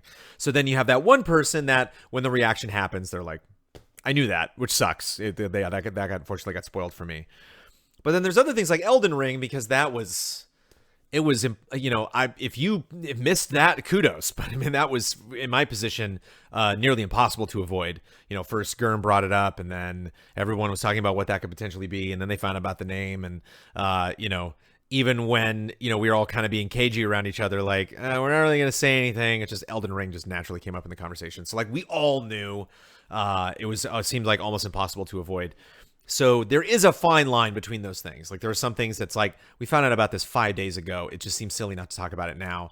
But there is a line, and that is something that is discussed before we do, when we're getting ready for a press conference. It's like, okay, here's all this stuff. Should we talk about this? And like, so we put it up for a vote. But labeling it is a completely different story, Warren. And I think that's something we could do potentially respectfully for our viewers. I just don't know about the right way to do it. But also echoing what Blood said earlier, that oh wow, Easy Allies didn't seem very excited about that, and we're like, well, we are excited about it, but we knew about that, but we didn't want to say that before because we didn't want to spoil it for you, and that stuff kind of starts to get weird. But apparently somebody tried to leak Keanu Reeves. Somebody was out there screaming that from the rooftops, and nobody would listen to them that he was in Cyberpunk. So sometimes we don't hear about those things too. Red Sky. A few things that would be great to see in the future. Lower thirds for podcast segments discussions. I thought we did that. I don't know why we didn't do that. Maybe clarify that next week. Relevant media displayed as a picture-in-picture or on the TV screens. Again, the TV screens were just not, they just weren't hooked up. We were happy enough to get the logo running on that thing. Fun streams or shows utilizing both studio rooms, such as a group stream esports tournament with commentary on the main desk. Yes. We've talked about doing this. One of my dreams is to have a Magic the Gathering tournament where we play Magic the Gathering in the streaming room stage, and then on the main stage, we have two people that are just like, welcome back to the Easy Allies Magic the Gathering tournament. Let's go back and look at some of the big events from the first round and play all that stuff. It'd be fun to go esports style. But relevant media displayed as picture-in-picture or on the TV screens. I thought we were doing that. I mean, we did roll in that, but again, I talked about having somebody specifically on that, having that job next year. So hopefully that would clear that up and make that more available. Stephen Godfrey, this week's content has me curious if the majority of EZA consumers prefer video over audio. They do. As someone who consumes almost all of EZA via podcasts, I don't know if I was an extreme minority of fans, not extreme, who would welcome an audio rip of the highly reactions on Twitch, similar to the Game of Thrones reactions. No production, just an audio track in the RSS feed. There are some that like it, and it is available. You can check out all of our impressions in audio form if you would like. But it's not as big as the video crowd, but it is a decent crowd. Kiff. In between game conversations, it was a little awkward at times for our E3. The people left the room were just filling silence as best they could. That's the perfect time to push Patreon. That aside, loved everything you guys did, digested it all. I thought of a question, just so it's not a complete waste of your time to read this. If EZA had the opportunity to put on an E3 showcase, would you take it? No. Or do you prefer to watch and react that? If you would, what kind of format would you envision it taking? Similar to Kind of Funny. Fast as possible. Just blast through it. I wouldn't even have hosts. It would just be literally like flop-pow. Maybe you would have like moments where developers would talk about a project. Hi, I'm blah blah blah from blah blah blah studios, and we worked on this game, and we're very excited to in this showcase be premiering our brand new game, blah blah blah. Take a look. That would be fun. See, that's the problem with the Kind of Funny showcase. They don't let the developers speak for themselves. It's gotta be Greg and Tim. It's always gotta be Greg and Tim talking about everything. Let us talk about the games. So the publishers. No, I'm kidding. Yeah, are we done with that question? I think we are. Snowcone Guy, I loved the new screens. Oh, and also, you mentioned plugging Patreon. Again, it's my dream of dreams to have like 10 different Patreon ads. We had one. We rolled it in at the end. The way that was worded was like, thanks for checking out. Like one thing that I wanted to do was have one for every day. So it'd be like, all right, allies, that is Tuesdays, day 1, impressions for Easy Allies. We will be back day 2 tomorrow, the end of day 2. That was day 2. We'll be back for day 3, end of day 3. That was day 3. We'll be back for one more day tomorrow with Kind of Funny, The Completionist, and other people stopping by or covered. So like we have a different one every single day. Just, there's no time. But like, I would love to know when those things are going to happen beforehand. And I think there was so much technically that we were trying to put into place this year that next year, when we don't have to worry about a lot of this technical stuff because it'll already be built, then we can focus on cleaning up all of those little ins and outs. Snowcone Guy, I loved the new screens in the recording room. However, most of the time, they just displayed your E3 logo. How do you plan to use those in the future? Any way you can possibly imagine. Yeah, I want to put all sorts of crazy stuff on there. Obviously, be fun to do the next round of Mysterious Monsters because we now have stands, so we can move those, TVs up and down, and we also have a whole new TV that we can maybe put behind the contestants with the Mysterious Monsters logo, or maybe have somewhere else on stage. I don't know. But so it's all fun to think of not only changing out what those TVs are showing during our regular 4-person panel discussions type shows or podcasts or live streams or reactions or whatever, but other shows that we do. It'd be neat if Reaction Shots was actually like playing the movie in the background, or like a smash cut of all of the different movies that they're talking about. It'd be fun. Be fun to maybe just throw green up there and be able to put whatever back there that we wanted, like a baseball game. I'm sure that would look terrible. My personal dream would be to see game footage run on them as you talk about a certain game in your different podcasts, but obviously it would take work to prepare footage of them or research footage on the fly. Have you had any ideas about how to use those been thrown around? Yes, not only since we got them, but for years. What is Ian's idea for the future of those screens? I don't know. How do you feel about how your YouTube channel was run during E3? Love it. Bloodworth. Mwah, love it. I got the impression you needed someone dedicated to it while you guys roamed the floors and recorded the discussions. That's the thing. Blood also roamed the floors and managed the YouTube page. That Bloodworth. Mystical. Delicious Bloodworth. Mystical Toby. I was rewatching your coverage from Friday on YouTube and I noticed a lot of negativity in the comments regarding the guests, especially when it came to kind of funny. I noticed a lot of people were calling you to not cross over with them again. Does this kind of reception influence your decision when it comes to guests? I would imagine that your personal opinions and feeling towards the guests would be a larger factor, and I really enjoyed all of the guest content from this E3, specifically Gerard's appearance, so I hope you don't overcompensate with a little extra negative feedback. Overcompensate when a little extra negative feedback like that comes along. Yeah, there's always like the blend of this is somebody we want to work with. This is someone that we think our audience wants to see. Let's marry those two concepts. But obviously, if it's something that didn't really go that great or is not an opportunity that we can set up, that often. We had Maximilian Dude on Frame Trap. Maximilian is a hard man to track down. He's very, very busy. So we're extremely grateful that he opened up time in his schedule to do that. The Completionist, that's somebody Damiani was talking to the Completionist forever. We had him on GT Live back in the day. It was just we were just cloning the interaction every single time I saw the Completionist. Hey, what's up? Hug. We got to have you on something that we're doing. I know, I'm local. We've got to make that happen. My current person that's hilarious that I've been talking to for years is Rocco from Mega 64, because he and I are huge Disneyland fans. Every single time we see each other, he's like, hey, gotta get you on our podcast. I'm like, I know. We got to get you up here to be on our stage. He's like, I know. Hopefully we'll make that happen in the future. So I'm always willing to try something once. I'm always willing to of course, to be on somebody's show or to have them, come on our show. Most of the time, maybe 99% of the time. But I think the big thing is springing guests on people when they're not. Don't forget Craig. I ran into him in the show. Not sure if you saw him. I would assume you mean Craig Skatismus? Skatismus. Oh, boy. From Game Attack. Yeah, I saw Greg. Or Craig, rather. I saw Craig at the same time I saw Matt Scarpino right outside of LA Live. And that was fun. That one, yeah. That Craig. Craig was funny, too, because I saw Craig. If you don't know him, Craig, Stuttering Craig, from Screw Attack, Game Attack. And he saw me. He gave me the really serious expression. He's like, your life's about to change. And I was like, oh, because of the kid. Yeah. I know. He's got kids. He's like, everything's about to be different, Jones. I'm like, I know. But I think the big thing is we don't want to spring guests on people when they're not expecting guests. Like, it would be weird for you to tune into Easy Living and whoa, who are all these weirdo people? We're like, we just found these people at a food truck. They're going to hang out with us now. And it's like, what? No, I'm tuned to Easy Living to see all of you guys, and the group stream. If it's like, hey, it's me and Blood and 7 rando people. But if it's E3, if it's our guest show, if it's Friend Code, if it's, Fiasco Knots, we do have some things that I think you should expect other people to stop by.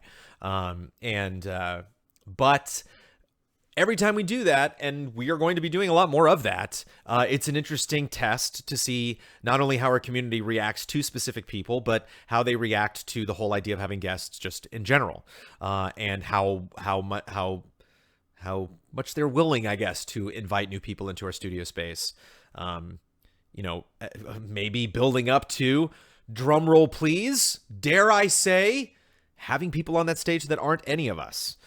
Just as long as it's something extra, as long as it's something on top of the coverage that we're already doing, and not that it's like, whoops, sorry, no group stream this week, and here's this guy juggling. We don't want to bring in random people for no reason. But we have a studio. It's really exciting to bring people on that stage. I absolutely loved every minute of doing that. I have no regrets at all about having Kind of Funny on that stage. I had a lot of fun with those guys.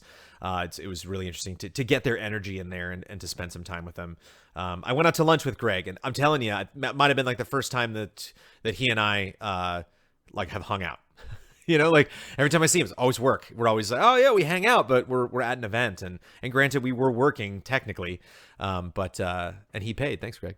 But it just it's just so nice to check in with all of those people, and there's so many amazing people in this business that I just really want to work with them. I want to learn from them. I want them to be involved in this, and I want all of your impressions, but just, it'd be frustrating to read someone who's just like, I'm upset you even attempted to get along with those people. Like they're not going anywhere. We can't live in this industry and just ignore like everyone else that's there. They're all there. So it's fun and especially during E3, it's fun to catch up with them. So did we go to Portillo's? No, we went to a nearby Mexican place. And I'm going to mute the microphone for 2 seconds.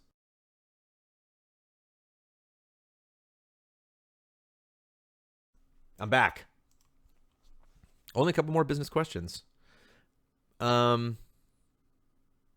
Dark Pikachu, I want to say something regarding the Kind of Funny Cross EZA video. I really loved all the guests, but honestly, I felt uncomfortable during the whole video. Poor Brad said 5 sentences during the whole thing, and I think it should have been your job as the host to make sure that everyone gets approximately the same amount of mic time. I agree.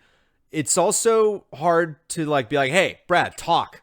Like I could have asked Brad a question. I really wanted Huber on that desk, but Huber was busy. No offense to Brad, but it's fun to get Tim and Huber together. I think Brad said basically the same thing. I understand that if you have special guests, you want to focus on them, but in my opinion, you handled that very poorly. I don't know if you realized that during or after the shooting, or Brad told you himself, or if that was even an issue for him, but I felt I had to tell you. Yeah, that's one of my blind spots. That's a bit of my hosting kryptonite, is just misinterpreting who's had enough speaking time. Obviously, that was the first time those guys had ever been on our stage, the first time I'd really talked to them all week about anything that they were interested in, and the first time during E3 at all that I'd spoken a word to Tim Gettys. And so I wanted to catch up with him. He took a good 20-25 minutes just kind of covering all the stuff that he was excited about. So, but we talked about this recently at an episode of Trailer Jones where I just talked over everybody. I've been talking straight for an hour and 33 minutes. So I can do it. It's not a problem of me being like, what? I have a thing to say. And I was just so excited, and those guys are just so energetic, and you throw something at them and they feed on it, and they respond with gusto, and so very easy to maintain a conversation. It was interesting talking to them, because sometimes you talk to people at E3 and they're kind of distracted or looking at other things, or we talk to fans and they might be a little uncomfortable, meeting us for the first time or talking about something. And then you talk to Tim and Greg and they're like, whoa, they're so focused. They're like, yes, what question do you have? I want to answer it. And so, they can be, I don't have a lot of experience calming Tim and Greg down, like pushing Tim and Greg back and opening up opportunities for other allies to talk. Maybe it just should have been the three of us, but I just, I wanted at least Brad on there because Brad has a history with those gents as well. But yeah, this is great. I love these notes. I love that you were bold enough to say that I handled that very poorly. Not just poorly, very poorly. Dark Pikachu, Brandon will remember that. James Vest, how do you go about choosing who you want to have on a guest show? Whoever's available. And how do you handle these shows differently or similar to the shows and content that you produce or are a part of? Well, obviously, I don't let the allies speak. We've established that already. I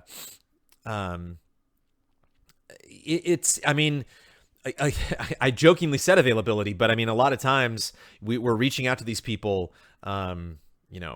consistently again and again and again. And it's just a question of when we're all available to actually do stuff together. That's a part of it, finding that opportunity where we're all in town and we're all working on stuff. We have talked a little bit in this episode about the guest show, which is currently, we're dangling that carrot out of 55K to hopefully get to that point someday. And that'll change a lot because it'll change my perception of what I do with my time in terms of prioritizing these relationships with people and always reminding them, wink, wink, we got a stage. And it's not only just, hey, you should come over and we'll do a thing. It's no, you should come over. You should be on my show. And it'd be great to have you this month. Let's try to nail down when we can actually do it.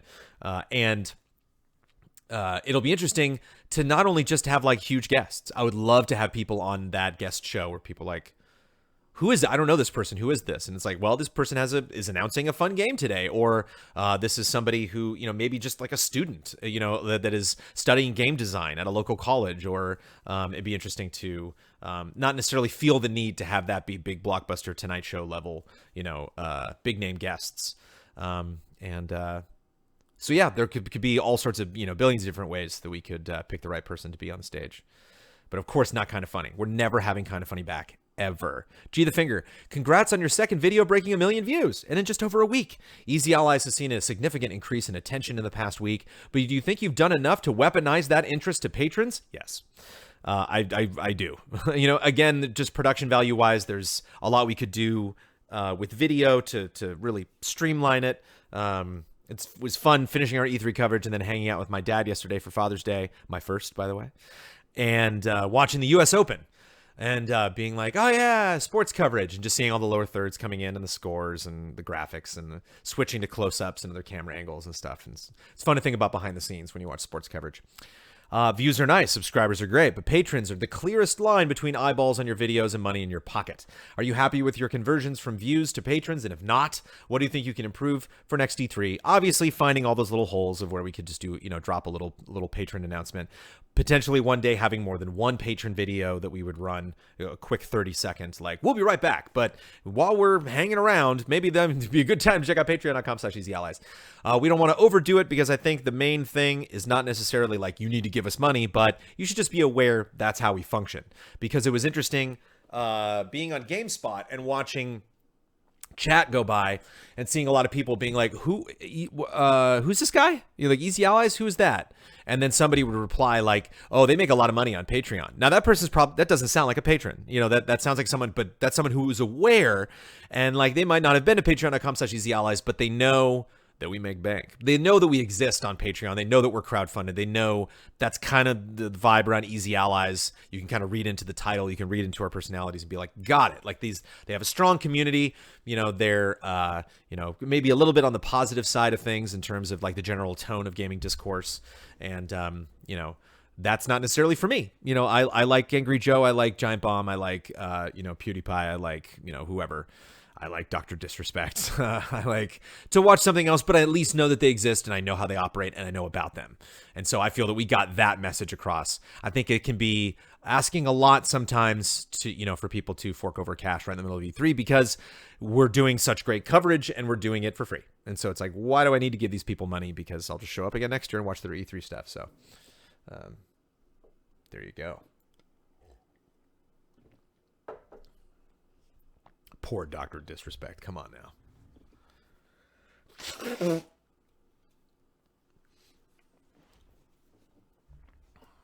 All right. Personal questions. Oh, let me get some smoothie here. Let's take a break. 7th inning stretch, everybody. Not even 2 hours in. Only hour 40. This ain't bad.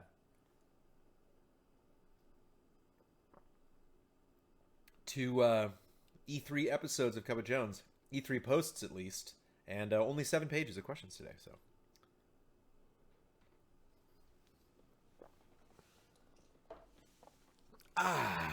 All right.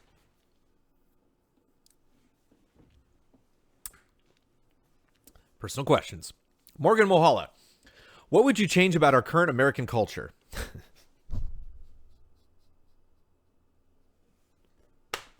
Woo! Kicking off personal questions with a bang. What would you keep the same? What would you add? And what would you improve? Are the decisions for the betterment of the people, or are they for the creation of a Jones-style utopia? A Jones-style utopia I'm all about it. A Jones-style utopia. What would you change about our current American culture? It's tough because there's a lot of problems with American culture that are world problems. They're not just us. Like, people are mean to each other on social media. Like, that's not, America doesn't have exclusivity on that. Let's just start there. Like, I think I want to take away, I wish I could just pensive out the need to win. You know what I mean? Just that, because I've seen some people that I'm like, ideologically, I am 100% in line with this person. I vote the way this person does. I have the same, religious beliefs and personal beliefs and business beliefs and political beliefs. The only thing that I don't agree with this person is that they love to name call. They love to, be passive. They love to like block people. They love it. They're just like, they look at Twitter as like a war. Like, another day, more battle. Like, that's a good point. I won that point. And like, I don't mean to get on a soapbox here. Hey folks, I'm just answering a question, but it bums me out. I've just seen some people that I'm very close to, just the way that they talk on Twitter. I was like, you would be livid if somebody used that language at you. And it's a bummer that they're like, ha, it's like, no, I'm on the right side. So, rah, rah, rah, rah. And I mean the correct side, not left, right. But, I'd change that. I'd have people, and again, that's just like, I'd like to teach the world to sing in perfect harmony. It's very like, it's a small world after all, super lofty pie in the sky dreams that like, when people spoke to each other, they actually sought a greater understanding of each other rather than, do you feel bad? Yes. That kind of vibe. Fabricio Ikaza.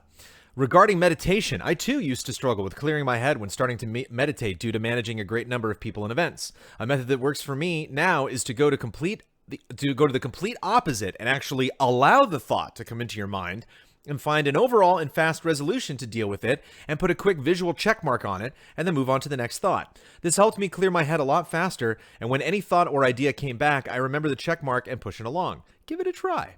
I think that's too much. Just for me personally, everyone needs to figure out what is going on in their brain when they try to meditate. My brain works a certain way, but especially now I'm reading lots of books on developing brains because Amanda and I are like really studying like that first year of life and just like what it's crazy to read like the massive differences between 4 months and 8 months of life in that like that a lot happens. The 4th to the 8th month is crucial. You can really mess up a human being in that amount of time. And we don't plan to. Tangent. What I try to do is actually just kind of brush it to the side. I don't try to solve it, but I do, because you say allow the thought to come into your mind. I do allow it to come in, and then I kind of remark in a fun way, like, oh, how fun that my brain thought of that. Look at me. Look at what I'm thinking of right now, what I'm trying not to think of things. And then I kind of think like, okay, that's fun, brain. All right, moving on. But like to actually, like you were saying, to figure out a fast resolution, like my brain does not operate well on fast resolutions. Like I need to figure out these issues that I have. And it's interesting when I try to meditate because my brain's like, hey, I got an idea. I think I know how we can solve this. And I'm like, brain, stop. Like, just stop it right now. And then my brain will be like, okay, fine. I'll stop thinking about that thing. And then like a couple seconds go by and my brain's like, hey, did you ever think about this great idea? And I'm like, that's a great idea, brain. Not the time for good ideas, though. It's not what we're doing right now, brain. We're just relaxing. We're not thinking about anything. And my brain's like, yeah, but what if you did an Easy Ally show about this? And I'm like, that would be a great show. It's a great idea. That would cost a little bit of money and might take some time to produce, but that's a fascinating idea, brain. Trouble is, brain, we're not thinking about ideas right now. We're just calming down. We're just trying to focus on stuff. My brain's like, okay, well, I had another. I'm like, brain, stop it. And my brain's like, all right, fine. And then after like 5 to 10 minutes, my brain finally shuts up and I like can actually get like 20 to 30 second sustained gaps of just nothing. And, so I think if you're like, all right, on to the next issue, your brain's not going to stop. At least my brain wouldn't. My brain would be like, oh, dude, I got a lot. You want to fix problems right now? I can throw a bunch of stuff at you. So, but that's just me. And again, that's kind of part of the joy of meditation is seeing what your brain does when you give it time to just like start wandering. I think we're always so focused and we have such incredible stimuli. And anytime we do this, it's kind of like we're not, we're letting outside stimuli do the thinking for us. Phones are still cool, though. I don't want to be one of those people that's like, everybody get off your phones. Phones are dope. I play mobile games all the time. Alexander Zirianov, you're talking a lot about rides in Disneyland, and you speak with a lot of excitement. I have never been in Disneyland or any other entertainment park, and I have never seen any rides besides Russian mountains. Okay, I can't believe I didn't Google this at the time, but I gotta Google Russian. I mean... Is that a ride? Russian? Oh, Whoa, Russian mountains were a predecessor to the roller coaster. The earliest roller coasters were descended from Serra da Estrela, Portugal's sled rides held on specially constructed hills of ice. Whoa. So yeah, it's just a big slide. Russian mountains. Whoa. Mind blown. That's like the coolest thing I learned today, no question. Russian mountains. Awesome. Based on movies, I imagine a ride is a train that slowly moves from one room with some animatronic dolls to another room with more dolls. And it sounds like something that only small kids can like. Can you please explain what a ride is and why it is fun? Yes, I will. I'm so sorry. I imagine there's some listeners to this show that are like, okay, I'm done. I can't put up with this. This is going to be worse than Huber talking about stuff. That's the joy, Zirianov, of rides, is that there's no two rides that are the same. You have the Matterhorn, which is kind of, not a Russian mountain, but it is maybe today's version of a Russian mountain. But on that ride, you have animatronics. You have a couple of characters you have an abominable snowman that pops out at some parts. But other than that, it's a roller coaster. You start at the very top of this ride, click, click, click, click, click. You go all the way up through the center of the mountain, and then you just drop. You just like let gravity take over, and you just wind down this thing.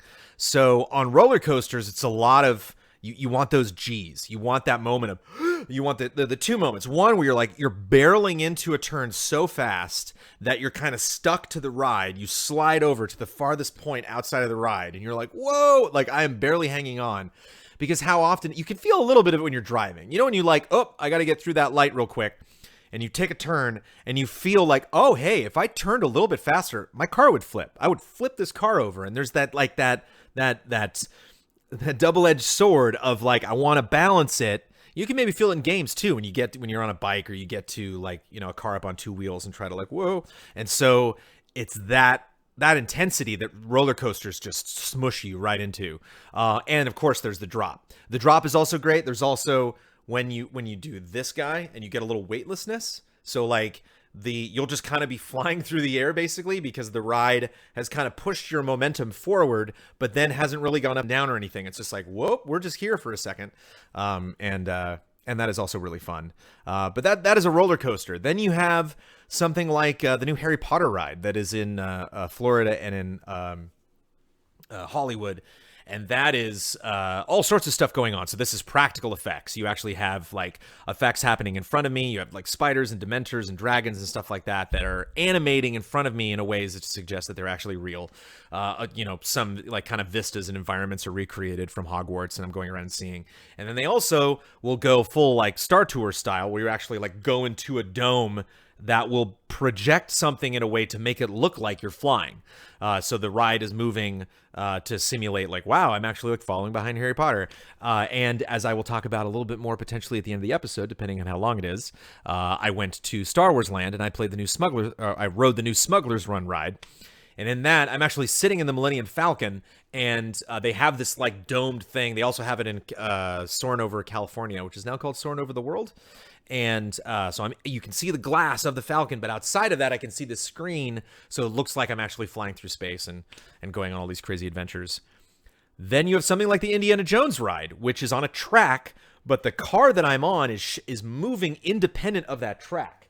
So if you take this coaster, I'm just moving around like this, but I'm moving this car. So if I'm oh, you're going to take a turn, I can do that around the turn. And whoa, it feels like this car is actually taking a big, hard turn, but it's not. I'm just kind of simulating that in how I'm moving your vehicle on top of a flat surface that is itself moving. Then you just have your class. You got your carousels, you got your, Dumbo's fun, spins around, but you can move it going up and down. There's you have the submarine voyage at Disneyland where you go underwater. So you have all of the effects that take advantage of how spooky it would be, to be underwater in the dark, or to only see certain things projected at certain distances. And then you have what you basically described, which is It's a Small World, where you're in a boat and you go through rooms and everybody's kind of singing their song and doing their thing. So there's no two ways to do a specific ride. You have the Roger Rabbit ride where you're spinning the car that you're in. So it's like the teacups where like you're spinning a wheel that actually like spins this car around. So you actually can kind of control what you're looking at any given time. So there's Tower of Terror where you're in an elevator and it throws you up and down. So there's all sorts of different ways you can do stuff. I'm attracted most of the time. I'm not so much of a thrill seeker in the sense of like, I don't, I don't haven't been to Magic Mountain in forever. I don't generally like rides that are just like, whoa, my fillings almost flew out. But that was fun. I'm more interested in seeing how narratively, you can tell a story with the ride or potentially try to transport the person on the ride to make it seem like they're doing something else or traveling somewhere else. Really curious to see the ride in Florida that they just opened with Harry Potter. It's like Hagrid's something. You're on Hagrid's bike. It's fun. One person's in the sidecar and one person's on the actual bike. So imagine going on a roller coaster like this and you got the handlebars up and you're like, yeah, it's like full throttle, just like flying around. But that supposedly has animatronics and you go through the Forbidden Forest and see cool stuff. So how cool is that stuff? I don't know. But yeah, do yourself a favor maybe and watch. There's lots of YouTubers that like record themselves on rides. Like you can go and watch, different rides and kind of see them. Obviously, it's pales in comparison to actually going on the ride itself, but it can maybe give you a clearer idea of like what's going on, because that's a fascinating perspective. And Alexander, I would, if you are ever in Los Angeles, man, DM me, send me an email, let me know you're going to be here, and it would be my pleasure to take you to some of these parks and take you on your first theme park ride ever. Oof. I wonder what he would think. I would have no expectations for your what you would think after coming off that ride. But Alexandra Nilsson Topsa, how did it feel to pull in 14K viewers at your first E3A stream? E3 stream. And what would you imagine 2016 Jones would say if you hitch a machine 3 years back to tell him? I wouldn't want to do that because I'm the type of person that if I was greeted by me from the future, it would destroy me. I would be like, why? Why did he come back? Even if it was me like, hey, in 3 years, you do great coverage. It's great. And I'd be like, what? Why are you telling me this? That you time travel? That's incredible. When do I learn time travel? No, don't worry about that. I'm just telling you that the E3 coverage is good. Don't worry about that. You specifically time travel to this day. You had the option to time travel to any point in time. No, just to this day. Well, how does that work? Who gave you the opportunity to time travel? Was this someone we know? Is this like a Doc Brown situation where you just stumbled across some experiment somewhere? Can you go back? Are you going to now time travel to another time period? I'd have so many questions. So how did it feel? It felt great. I believed we can do it. It's nice to know that that many people want to tune into our E3 coverage. And, I would never do that to 2016 me. Chronophobia is what you're describing. Thank you, Heroic Replicas. Chronophobia. Chronophobia also is the fear that Chrono Trigger will get more attention than Final Fantasy VI. That's another use of that word.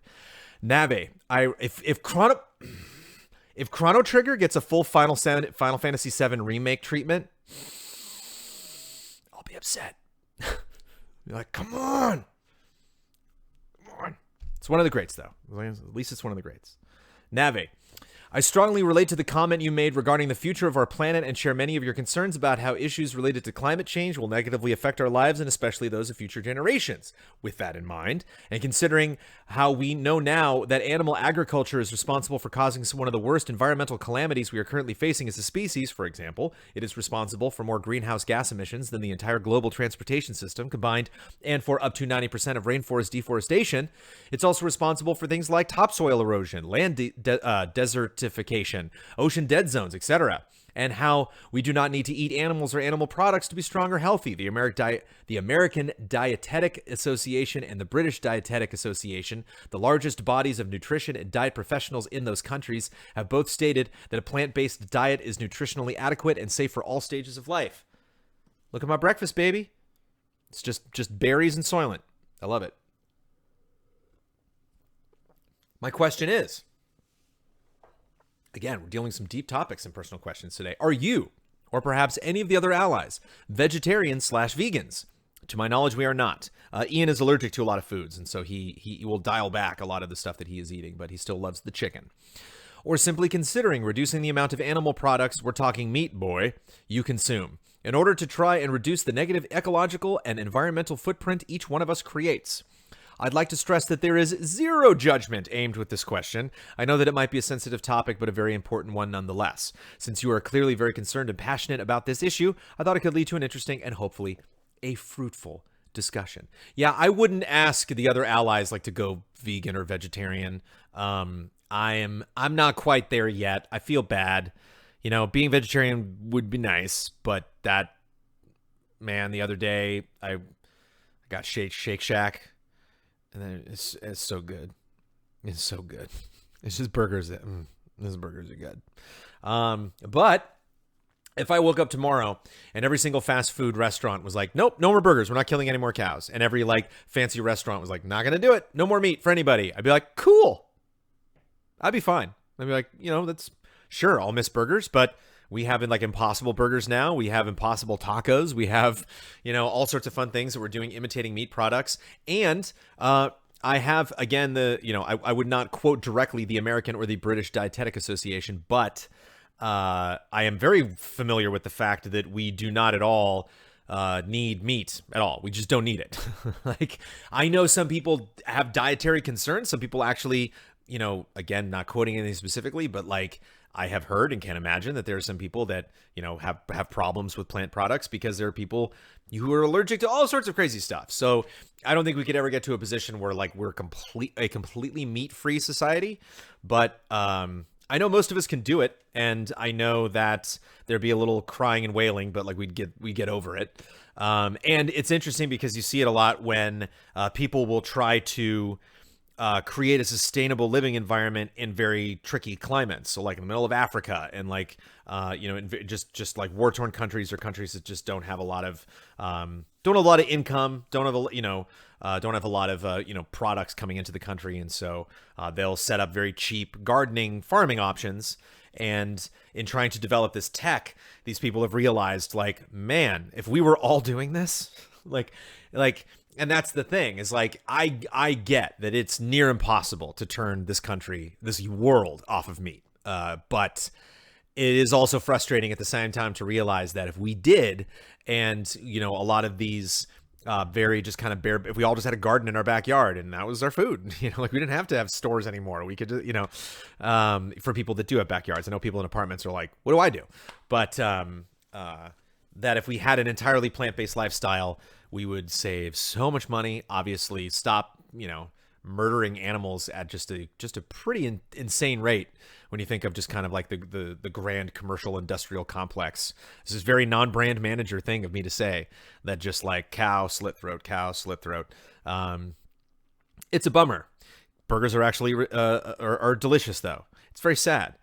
Burgers are extremely delicious though. And so it's tough. We run on a society, we operate in a society that I think is mostly run by convenience, which is why I think self-driving cars are kind of like the next big innovation that we're going to see in the 2020s. That's going to kind of be the big thing to take over, is this idea of like, man, remember when we drove cars? That's going to kind of be the internet. Like, remember 20 years ago when we were on the internet? In 2040, we're going to be looking back being like, man, remember when we used to drive? That was hilarious. We would like drive cars. You'd like turn on your turn signal and like parallel park and stuff. And so, yeah, it'd be fun if by like the year 3000, it's like, man, remember meat? Remember that? And like, hopefully we don't get to that. We can get to that point naturally and not get to that point, but being like, yeah, too bad that like Mad Cow, you know, sequel happened and we all turned into zombies and then stopped eating meat because we had to, because we pushed that as far as we could possibly take it. But, and again, same thing as Navi, like no judgment call here. If you're like, Jones, I'm eating meat forever. More power to you. I'll see you at Shake Shack. Put in an order. I like a double. Sometimes I get the two singles, but that double, man. I got a single the other day because I was like 4 o'clock. I didn't want to spoil my dinner. And so I got the double, or I just got the single, but there's just something, the single just doesn't capture like the grease and the cheese. It's really that double. You get in the middle of the Shake Shack double. Woo! And it blows my mind because I used to be a huge In-N-Out fan, and I still am a huge In-N-Out fan. It's my second favorite burger. But then that Shake Shack just came in, usurped it, boom, kicked In-N-Out right off its throne. Also pepperoni pizza, bacon. But pigs are also very smart animals. So I'm a giant hypocrite. Asbo Zapruder. Asbo, I'm disappointing you this week. Big time. So last week saw the biggest event of the year and a celebration of one of our favorite mediums. That's right. The Tony Awards were last Sunday. It was a fun show, but which might be last Sunday or 2 Sundays ago now. I'm not sure what episode this question came from. It was a fun show, but it was always going to be difficult to compete with last year, where I actually got to watch a song by They Might Be Giants performed at the Tonys. I'm not going to... was that for the SpongeBob musical, I wonder? It'd be great if I got that right. Did some detective work based on my limited exposure to Broadway nowadays. I'm not going to ask you about any of this year's shows. Instead, I'm going to be self-indulgent. I'm sorry, these feel like favorites, and I just don't know these shows. And ask about 3 shows from the very first Tony Awards broadcast I ever recorded and still have the VHS for from 1995. Smokey Joe's Cafe, Showboat, and Sunset Boulevard. Asbo, I don't know. I don't know those shows. I know Smokey Joe's Cafe, isn't that like a review? Isn't that like how like Anything Goes is like Cole Porter's like music? They like took all of Cole Porter's music and were like, let's write a story. I think that's what Smokey Joe's Cafe is. I might be wrong. Showboat, like I know of. I can like see the poster if I close my eyes, but like I've never seen Showboat. I've never heard the music. Sunset Boulevard, I have. I think I sung a song from Sunset Boulevard when I used to take voice lessons. I don't remember that song, and I've seen the film, so I know Sunset Boulevard. I've seen that movie a couple times, so I know the movie. But sorry. 0 for 3 this week. I know nothing. I don't know if that frustrates you, Asbo, or if it's satisfying to hear that because you're like, haha, Jones doesn't know everything. Certainly the 90s. I guess I was just out of it. Wasn't paying attention. Eugene, top 5 games you're excited for in 2019. I am not prepared for this at all. I'm not prepared for this at all. Let's do it right now. Let's do it. So I'm not going to do a top 5. I'm not going to rank them right now because I just want to go through and, no, I want my Game Informer list. Yeah, I like the way they do their list. But I will put, Marvel Ultimate Alliance and, Dragon Quest Builders 2 and Animal Crossing. Oh no, Animal Crossing is not this year. And Death Stranding, which is supposedly this year. We'll see what's next month. Builders 2, Ultimate Alliance 3. So we got those. Yeah, Death Stranding. What else we got here? It's coming up. Fallen Order, Star Wars Fallen, Pokemon. There we go. I mean, Dreams, yeah, full release of Dreams, sure. Town looks interesting. Yeah, those 5. There you go. Boom, we did it. We got 5. Moving on. I guess I can rank them now. Star Wars would probably be on the bottom. But Star Wars is probably number 5 because I'm so nervous. What I had played at E3 was really great. I'm really excited about the project right now, but also very nervous. Pokemon Sword and Shield probably put it number 4 just because I still, just new to the world of Pokemon. Death Stranding is maybe I put Death Stranding at number 5 because we just know so little. So then Star Wars number 4, Pokemon at number 3. Ultimate Alliance at number 2, and Builders, baby, next month. Builders, July 12th. Demo. You get to play the demo that I played at E3. Builders. And I know a lot of people already played it in Japan. They're like, already beat that game, Jones. Jeffrey Tessar, tell us the really juicy things you got to see during Judges Week that you were dying to tell us about, but couldn't until now. Was there one thing in particular that you were chomping at the bit for? Oh, yeah, Call of Duty. I couldn't wait. And I know a lot of you are like, Call of Duty? Who cares about Call of Duty? That was 3 weeks ago. But I played that a month ago. I played that... I went to the event and checked it out. Sat in the theater and listened to, them going, Infinity Ward going through all these specific points, saw 2 demos, one of the tier 1 operators and one of this little girl, fighting for her life in her house, stabbing, these enemy soldiers with a screwdriver and then carrying her brother, through the dust and smoke while people are being murdered around her. I was like, whoa. And that's actually why I made my call on the trailer, what I thought was going to be the biggest trailer of the show, because I'm like, I wonder if they're going to show that gameplay. And I wonder if there's going to be some big kind of scandalous Call of Duty trailer during E3. That was my bet. I was wrong. But the fact that it was cross-platform, the fact that it was called Modern Warfare, even though that got leaked, and not Modern Warfare 4, I think that people's perception of that would have changed dramatically had that not been leaked, because it was leaked and everyone's like, Modern Warfare, that's so dumb. And they had no reference over why. Like, why was it called that? And once I found out about that when they showed the logo on screen, then they were like, Modern Warfare. And the room went, oh. And then they went, and here's why. And we went, oh, okay. But when you go, oh, and there's nothing else, then it's like, of course, you're just gonna be like, well, that's dumb. And like, is it going to be confusing? Is it going to be confused with remaster and the original version? Of course. But it's just so much nicer to be in the environment of how they want to try to convey this message. And that was a fascinating appointment. It was also fun. And when it got to the point to be in the room, it didn't make sense for me to be in the room because we had such a great panel and they had all played it already. But at Judges Week, I played Dragon Ball Kakarot. Dragon Ball Z Kakarot.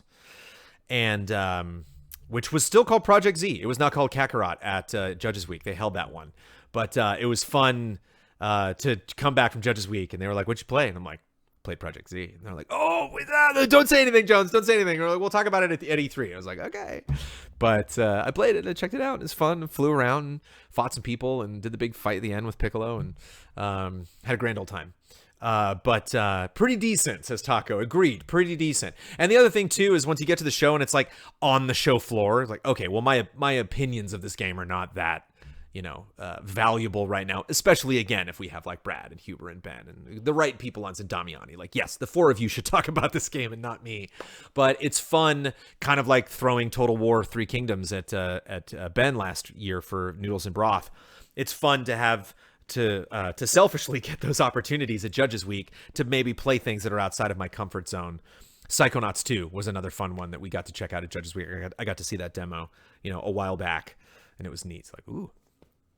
Can't wait to let people find out about that. Darksiders Genesis was a fun one. That was at Judges Week. I knew about that. I played it. That was probably my favorite game next to Destroy All Humans at the... that was another thing, Destroy All Humans, the fact that was getting remade. But the fact that it was interesting when everyone was speculating. It's going to be Darksiders 4. And I'm like, I know it's not. I know it's a different game. And I know people are going to be like, what? Darksiders Diablo? That's got to be weird. And I know it's not weird. It's very cool. And I really, really enjoyed playing that game. Spine Skull. If there was one part of the studio you wish was used more often, what would it be? Also, was the Animal Crossing trailer as underwhelming for you as it was for me? Yeah. It's weird because I think I'm getting to the point where I'm understanding that I'm maybe asking more from the Animal Crossing marketing campaign than they're willing to deliver, because it's funny to me that it's taken so long to finally get news about Animal Crossing on Switch. And whenever they announce news, it's just like, hey, so you're on an island this time and you got a tent and oh, look at that, your friends are by.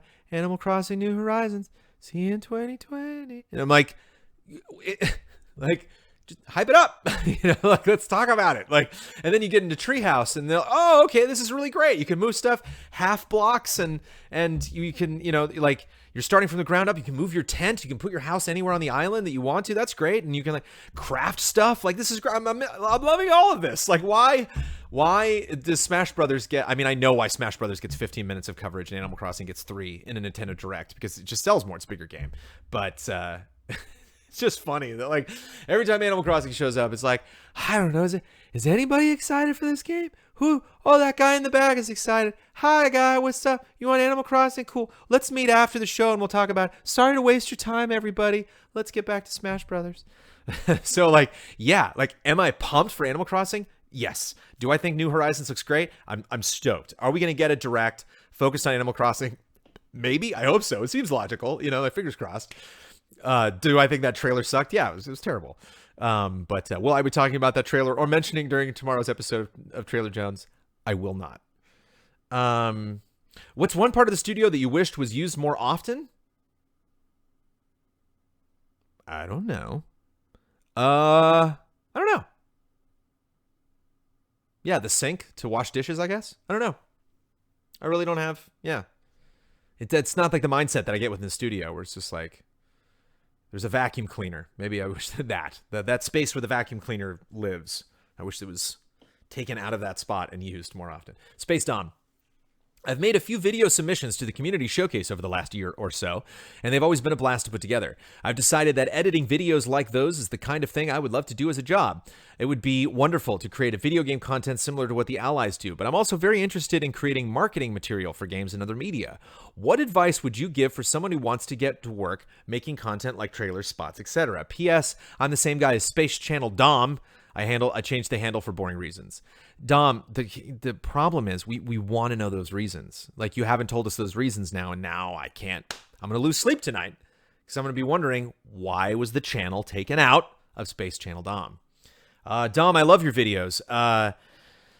I think you can do both. You might want to make two different channels, or maybe make two different, playlists that run concurrently. One where you're like, hey, this is me actually making serious trailers, and then, hey, this is me making silly videos at the same time. I don't know if that would confuse the messaging of your channel, but I can speak from experience, and maybe this is going to be not worth anything to you because I'm speaking of a faraway time, 15 years ago, when I was first starting to promote GameTrailers.com, and I would just make trailers. I would just go out and I'd get footage and I'd cut my own trailers and try to do something in a different format from how those actual trailers were produced.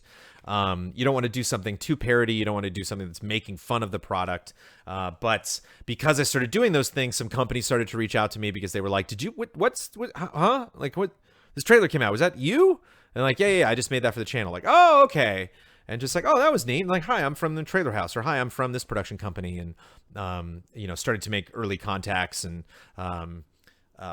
helps also to make friends that are also doing this thing in the something like this in the industry. So if you ever come across someone who is also offering their services freelance, maybe just reach out to them if they're local, take them out to lunch and be like, hey, I'd just love to kind of pick your brain on, because obviously we produce the kind of stuff that we produce, but I cannot speak to being freelance. Ian and Don definitely can, because they've done a lot of that kind of solo editing work, stepping in, working on a project, and then stepping away. I haven't done that this century. So it's been a long time since I've been specifically in that biz. But I just know you just slowly have to build up your contacts, reach out to people that are doing similar content, be as regular as possible with the type of stuff that you are doing. That is the number one boring note that I have for everybody that's starting out in an industry, is just like, don't stop making stuff ever, ever, ever. Keep going every week, make a thing. People will come back. People will let you know what they think of your work. And you will slowly develop an audience. Irunian, in light of your joy at the changes made to Dragon Quest Builders 2, it seems like a good time to ask about your experience with the rest of the franchise. Did you know it back in the pre-merger days when it was still localized as Dragon Warrior? I did. Dragon Warrior 1 was the only other Dragon Quest game I played before I played Builders 1. Were you ever granted the title of Erdrick or heralded as his or her heir? Had you caught and fused monsters on the Game Boy Color or mastered job classes on the PS1? Was DQ8's beautiful depiction of Toriyama's art a cause for you to weep with joy? I didn't weep with joy, but I was always curious about Dragon Quest VIII. And, Huber talks about it a great deal. And it's always been something that I've been curious whether I would enjoy, especially after playing 11. It'd be interesting if 8 comes to Switch or something. I'd be like, oh, let's do it.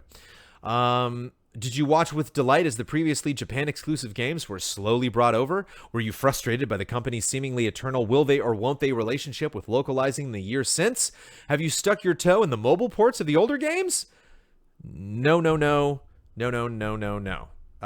Curious about Dragon Quest VIII. Played Dragon Warrior on the NES back in the day. Played Dragon Warrior on the NES back in the day. You know what I didn't play on the NES back in the day? Final Fantasy. Final Fantasy VI was my first Final Fantasy game. I didn't play 1 or 2, aka 4 in the States, until after I had played 6.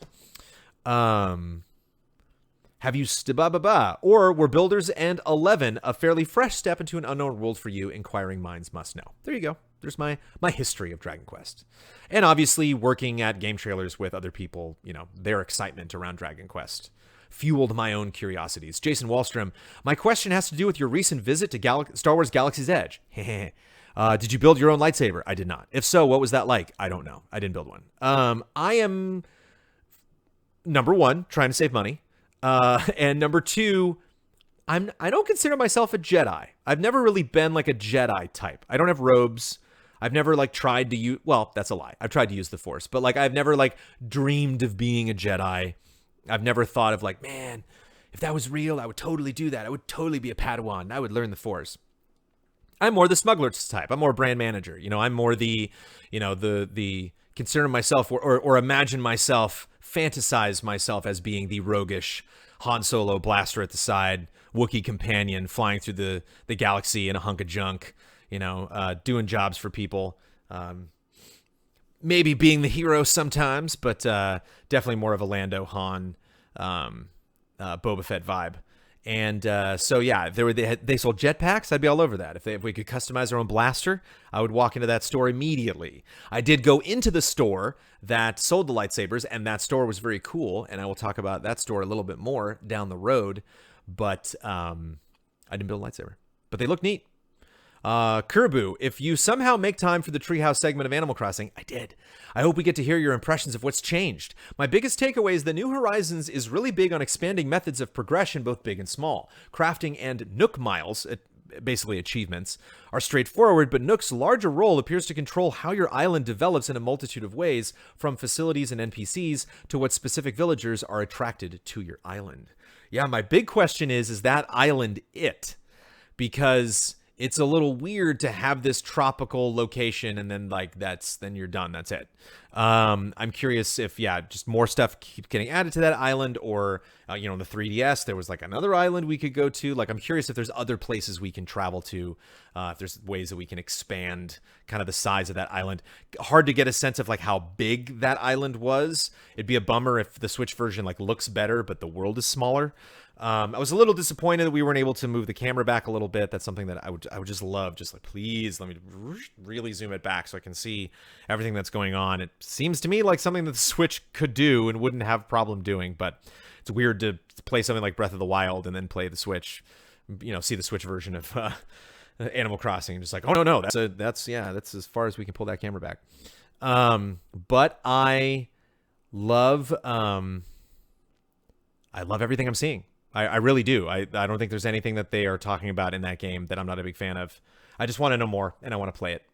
But, sorry that's not super crazy analysis. But, I saw a video that you can also see, 27 minutes of them showing that stuff off at Treehouse, and very much looking forward to. Oh, I love how they handle friends coming over into your town. I love that when you chop trees with the axe, it produces wood and doesn't necessarily knock the tree down. So if I'm your friend, I can harvest stuff for you, and that will go into kind of your communal area, or I can trade that I can make you team leader, and then you can or party leader, and then you get control over manipulating stuff in my world. So and 8-player multiplayer, very cool. So the way you're bringing friends into the world seems really great. And the way you start that game I absolutely love, because I love survival games. I love games where you have very, very little, and then after playing for 3 or 4 hours, you're like, oh, look at all the stuff that I've built. I was even tempted to play Metal Gear Survive. That game just kind of wasn't fun, so I stopped. But so I love all of that. I'm just curious, what's the end game look like? How far do we take this? Do I ever get off this island? How big is this island? It's weird. You got your tent. It's I'm assuming I live in a house someday, right? How do I build that house? How does that house come into things? How many, they talked about multiple people living on one island. How does that work? So just need more details, but everything I saw, love it. Parasite Paladin. How do you feel about trailers that have callbacks to other trailers, or just callbacks in trailers in general? I ask this with the Banjo-Kazooie Smash reveal in mind. What would you score it, and would the score be different if you hadn't seen the King K. Rool reveal trailer beforehand? Yeah, sure, totally. I don't think the trailer does the same bit, and so the bit itself isn't reliant on you knowing the old trailer. It just makes it better, and so I think that is why I would score that trailer favorably. Probably give it something in the 9s. I think that reveal was obviously very well done. I feel like a broken record every single time we talk about Smash, because they just make some of the best trailers in the world. But it would be high 8s, low 9s. For what it lacks in originality, because of the fact that it used the same method. It makes up for the fact that it was funny, seeing King K. Rool be announced, and then now he's just randomly hanging out with the Kong Bros, and that he was involved in that reveal as well. The Duck Hunt dog, I should have seen that coming a mile away. That was such a great bit. But yeah, so I think it detracts if when you finish a trailer, you feel like you missed something. You're like, I missed another thing. And that's why it's dangerous to have a campaign where when you have a new trailer, it's like previously in our old trailer, and you're like, what? Give me a link. I didn't see it. You know, like you always want to assume that this is it. This is the only trailer. And so, you know, the trailers that often exemplify that the most are launch trailers and review trailers, or what's what I'm looking for? Like the quote trailers, they have a specific name for it. Can't remember what it's called. Where it's like, this is what people think of our game. The game is out. Go buy it. That has a name. But yeah, if I feel like I missed something, then you failed. Daniel Ribeiro, with the announcement of Watch Dogs Legion, which looks great, but is also a very sharp accolades trailer. Thank you. Thousand Dragoon Link was the first. Screaming Argonaut and Saito S. Also deserve credit. Which looks great, but is also a very sharp departure for the series. And before you get even less time to play an open world game when your son is born, can you please try to find some time to at least try Watch Dogs 2 for a couple of hours? I did! I've talked about it recently. I don't know if you missed that, Daniel, but I did. I got it on PC, and I played, I think, about 3 or 4 hours of it. And I love it. I think the yo-yo melee weapon is weird. They just wanted to be different. I got a yo-yo. And I never feel like a badass. Like stealth disabling somebody with a yo-yo. I know it's not a yo-yo. It's like I don't know what it is. It's just like the 21st century neon ball and chain, like or mace or something, and it's strange. But I love that world so much. I love the tools that you get. I love hacking cars. I think hacking cars is my favorite thing.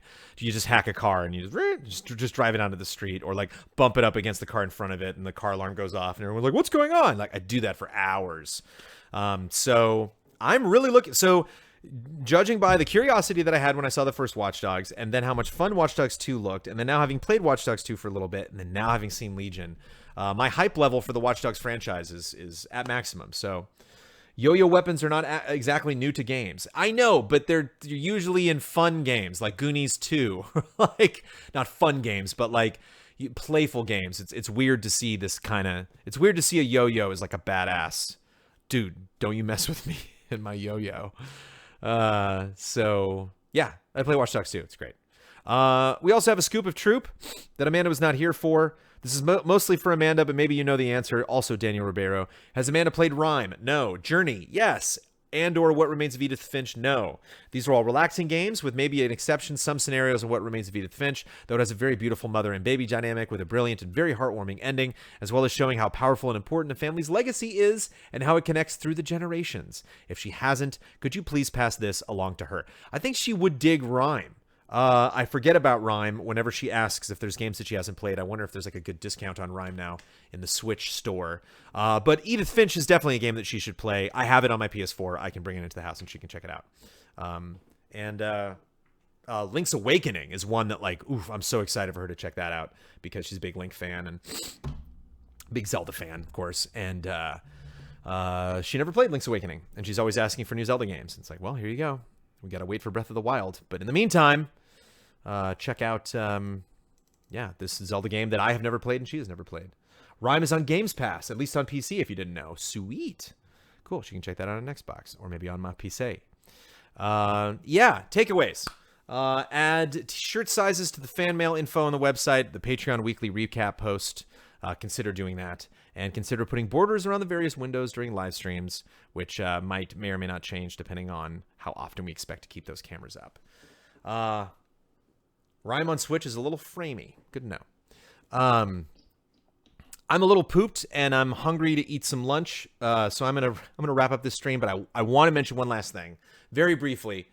For those that care, and apologies that I did this right before E3, because after E3, it seems like I might bring this up on Frame Trap and talk about this again, but I went to Star Wars Land, and we got to talk about Star Wars Land a little bit, if you're interested, in my opinions of Star Wars Land.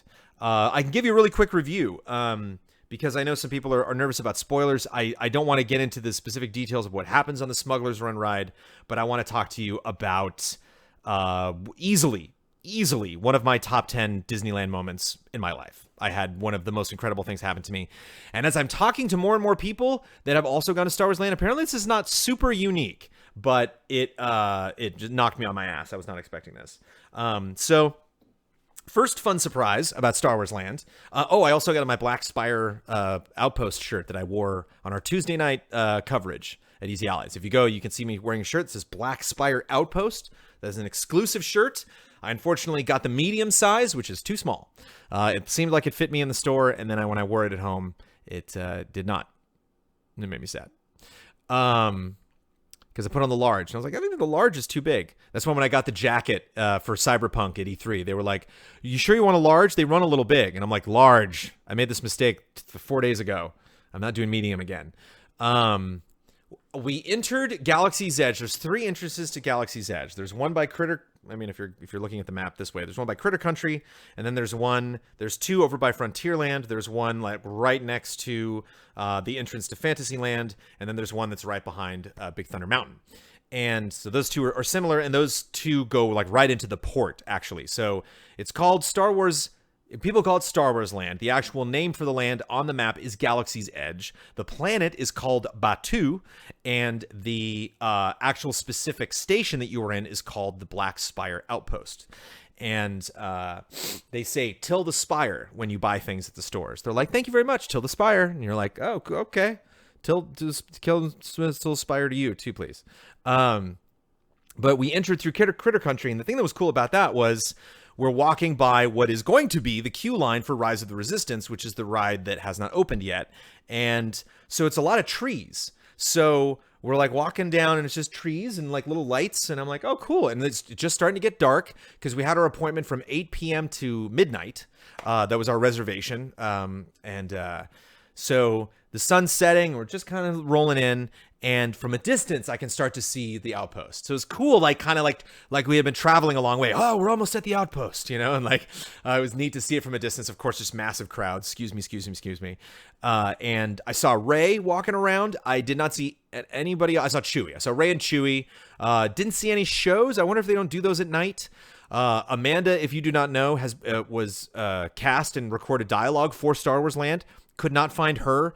Went to some locations where we think she was, and we're like, and couldn't hear anything. And we're just like, weird. I wonder if they're not playing it right now, or if they don't play it at night, or if it's in like kind of this early access, period of Star Wars Land where like maybe they don't have everything up and running yet. I don't know. But she has friends, and of course she knows her directors and the people that she worked with on VO, and they're like, you're definitely in there. Like I've heard you. I've been walking through that park and I have heard you. So maybe they just weren't playing at the time. I don't know. It was one time, the very last time I went on Smuggler's Run, which is the Millennium Falcon ride. At the end, I was just kind of walking around the hallways. I had my phone out. I'm like, Amanda, where are you? Like maybe I can hear her. She had one of her friends say, like, I think I heard you on the ride, but we don't think she's on the ride. But so we get into the port and walking right by the entrance to Rise of the Resistance, where they had somebody that's like, no, this ride is not open yet. And then got some food. We got a really nice thing that had like coleslaw and a sausage that was wrapped up in a pita. And that was nice because there was a lot going on inside of it, but it all stayed in there and it was very portable. So it's an easy thing to kind of carry around and munch on.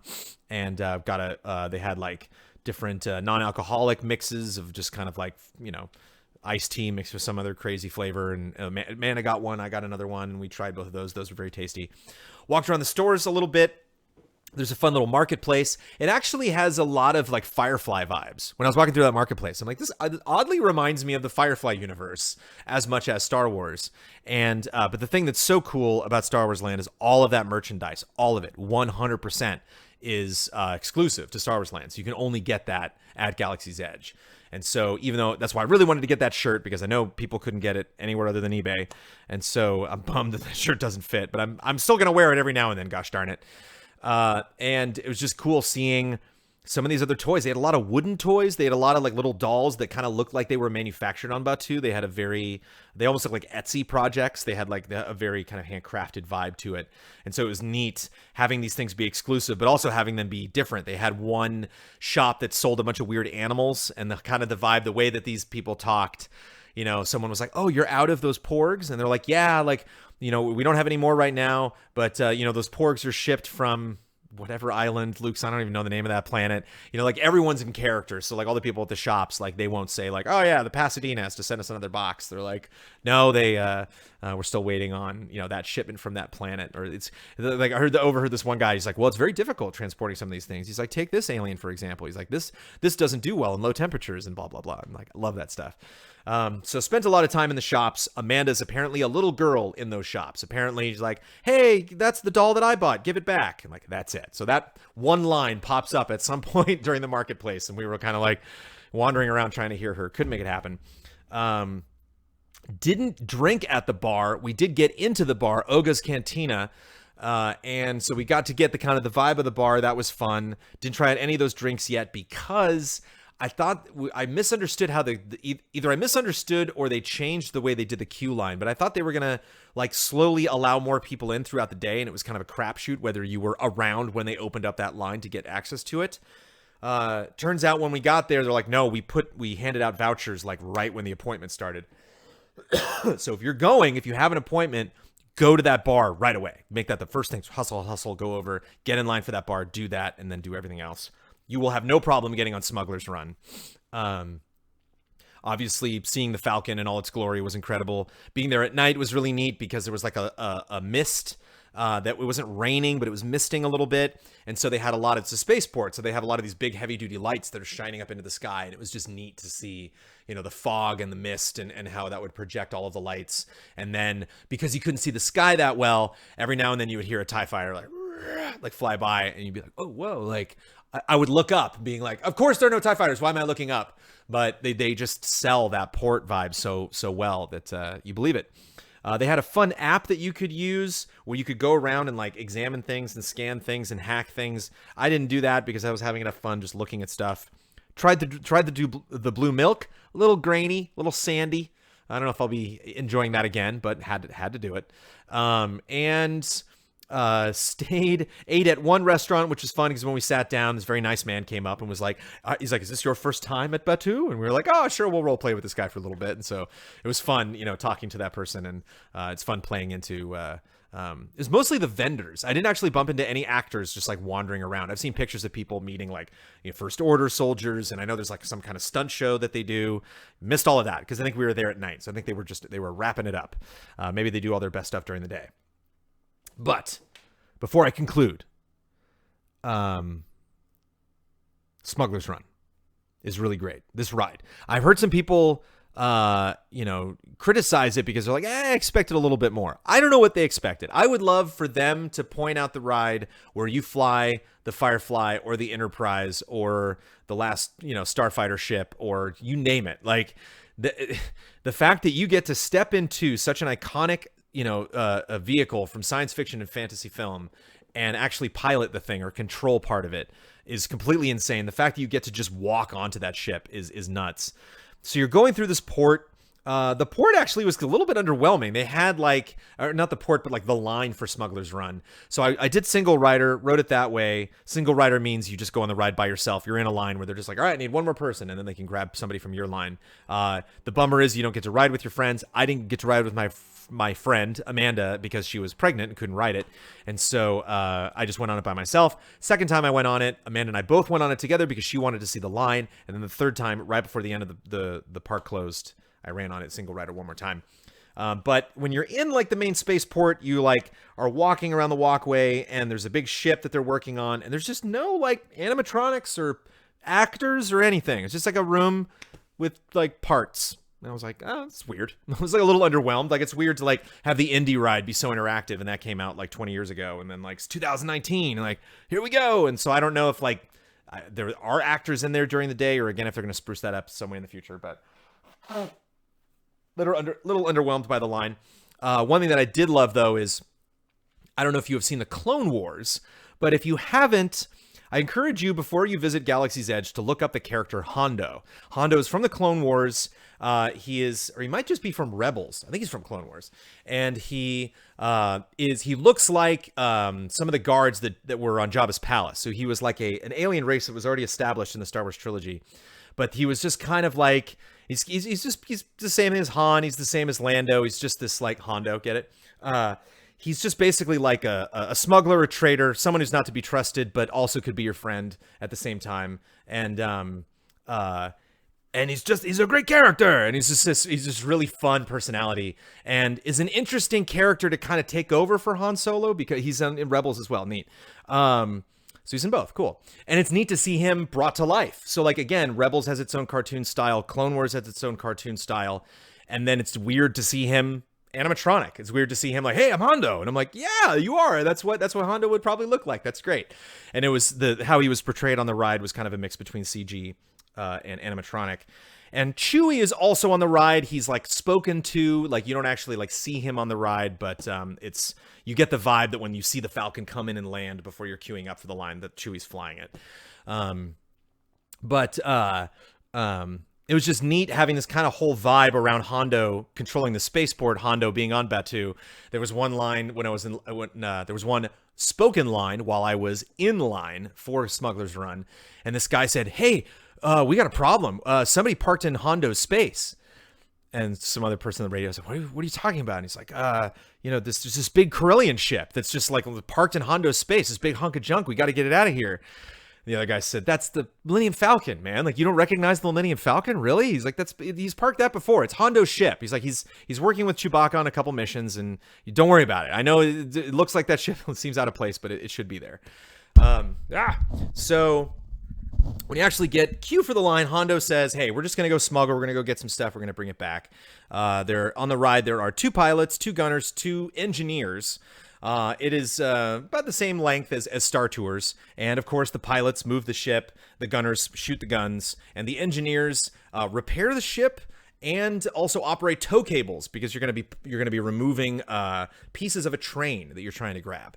And basically every position has to do their job, but we'll also get maybe like 1 or 2 moments to do like a little quick time event. So like one button on your dashboard will light up, and then like, oh, you got to hit that in a certain amount of time. And then basically the point, if you've ever been on the Buzz Lightyear ride at Disneyland, or if you've ever been on Toy Story Mania, which is at California Adventure, they score you. And you've probably been on rides too before, but at the end they add up your performance and you get a score. It's the same thing as Smuggler's Run. So you could just sit through Smuggler's Run the whole time like this and not do anything, and like the ride's not going to stop. You're not going to explode. You'll just get a very poor score when you're done with it. And the ride will react to everything you do poorly. So you can smash into things. There are poles that like you'll knock the pole over, but like the whole Falcon will shake. And so while that is fun and adventurous, and it's neat to see a 5-year-old just fly right into a wall, if you were with your friends, and I'm very excited to go back there and get like 5 of my best friends to go on it and have like a whole Falcon cockpit of just my buddies. But I did the pilot first, which is the right-hand seat where Chewbacca sits. That just moves the Falcon up and down. The left-hand seat moves it left and right. Some people told me the right seat is the most fun. That is incorrect. And then directly behind that are the gunners. I did that the second time. I was on the right gun. The thing that's a bummer about that is it's a button. So to shoot the gun, you're like tap, tap, tap, tap, tap, tap, tap, tap, tap. I'd be nice if you could, there was a little bit of aiming involved. It'd be nice if it was like a trigger, because it just feels a little easier to pew, pew, pew. Wait, there's a canon character named Hondo. Yes. It just sounds like really weird to be a mashup of those names. That is true. And Blood has never seen Clone Wars. So there, we're all up to date. But the ride was really fun. It's definitely the kind of thing where like you do it once and you're like, oh, that was fun. And then you go in a second time and you're like, okay, let's do this. Like, I know what to expect. I know what we're doing on the mission. I know what the ups and downs are going to be. For example, there was one thing where we're going down a tunnel and we're following this train, and the train going the opposite direction comes by. And so obviously if you're on the left side of the tunnel, you're going to smack into this train. So it's fun to like, whoa, move out of the way and dodge it. So again, it's kind of like Star Fox in that like you are on a path, but you have wiggle room in that path to move around and dodge and shoot things. And so rode it twice. That was really fun. It's the end of the day. And Amanda's like, hey, I'm just gonna run over there and see if I can just go out one more time. Amanda's like, go for it. And she just sits down, pulls out her phone, and I run over the single rider line. And everyone's clearly kind of winding down. It's the end of the day. Again, it's 11:59. Like I should not be able to go on this one more time. And they're like, oh yeah, go on the single rider line. We're just about to shut down. So I run in, pass a guy who's cleaning out the trash can, excuse me, and then get to the queue area. So what happens is you get into this area, and then they hand out okay, you guys are going to be Team Red. And then they hand out pilot, pilot, gunner, gunner, engineer, engineer. You get a little ticket that has your name, not your name on it, but has the name of your job. And then you walk onto the Falcon and you go into the room where Han is sitting. Look, kid, I've flown from one side of this galaxy to the other, seen a lot of strange stuff. That seat, which is removed very wisely. There's no chair there because everyone's going to want to sit in that chair. You have the Jar game board with the little, couch seat. They had a little, storage containers. One of them was tipped over and had the training droid in it. There were Luke trains and were, Obi-Wan's feels just that room. So you're waiting in that room. And then it takes about, 4 or 5 minutes. And then they finally queue for your group, red team. And then so in that time, in that 5 minutes, if you're with a bunch of strangers, you can potentially go up to an engineer and be like, hey, can you trade? I don't want to do pilot. I want to do engineer this time. But by the time your team is picked, now it's time to go up and actually queue for the ride. And then you walk over to where it's weird because they have 2 directions. So it's weird that the cockpit's in 2 separate directions. It gets a little confusing at that point. But so I go in and here are these guys that are there to hand out the tickets, and it's just 2 of them, and no one else is around. I'm like, oh. And I'm like, oh, have you shut down? And he's like, no. You want to do it yourself? I'm like, excuse me? He's like, do you want to fly the Falcon by yourself? I'm like, yes, I do. I very much do. I would very much enjoy that right now. And he gives me a red ticket, and then I walk into the main area where everybody's waiting. Same situation, except there's 4 of those people, and they're clearly just goofing with each other, and they're like, oh. And I walk in the room and I'm like, hey, I just got the ticket. And they're like, oh, yeah. And they turn around to the guy who does the queuing. And the guy's like, oh. And he checks his dashboard and he's like, yeah, red team. Are you ready? And I'm like, I'm so ready. Let's do this. And so he just queues me up. And I go in and I sit down in the Han seat right in the center of the Millennium Falcon. And I rode that ride all by myself. And I got to pilot the Millennium Falcon. I got to do the left and right. I had to reach over to do the hyperspeed. When we went into the blue tunnel, I had to lean over and do that side. But 2 things, aside from being alone in the Falcon, 2 things that made this absolutely mind-blowing were, it was my first time going left and right. And if you've been on Star Tours before, or even if you've been on this Harry Potter ride, or if you've been on Back to the Future or the Simpsons ride at Universal, you know this vibe of when the ride goes, we're turning. It does this kind of scoop. It kind of pushes you up to the right and then pushes you in the opposite direction. And you get this vibe of the whole weight of this craft that you're in now going off in that opposite direction.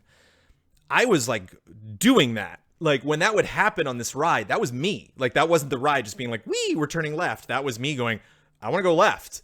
And so the fact that not only am I in this Falcon, but I'm moving this gigantic, thing, you're on a crane or something. It was just, I felt so much power moving this thing. And so it's the front left seat is where it is at. Don't let anybody tell you differently. Up and down is fun, and it's neat to be obviously in Han seat, and you get to, throw everything into hyperspeed. But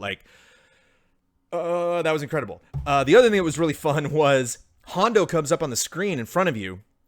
And it's neat. He actually comes up on everyone's screen. So even if you're the engineer seat way in the back, this little Hondo screen will come up. And at the end, he'll give you your stats. If you're shooting the guns, how many times you shot, how good your accuracy was, how many things you blew up.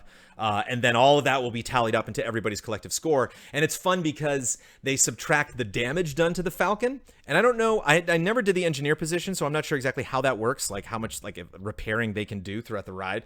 But it's fun to see, the second time I went on it, I was like, ooh, we got 11,000 points. And then it went down to 8,000, because that was the damage that we had done to the Falcon. And that's the stuff that Hondo has to repair.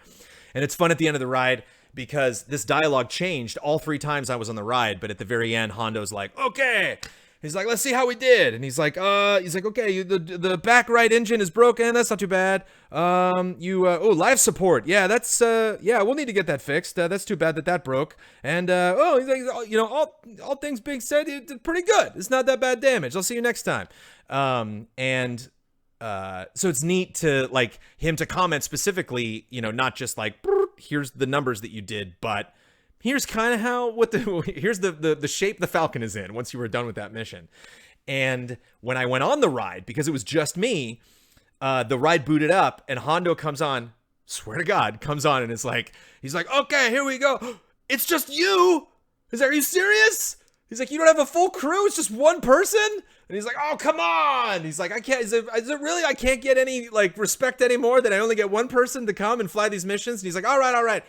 And he's like, Chewie, you're going to have to do the guns. And Chewie, in the back, I was like, oh, so they kind of account for why those guns are being shot because Chewie's doing it when you're just flying solo.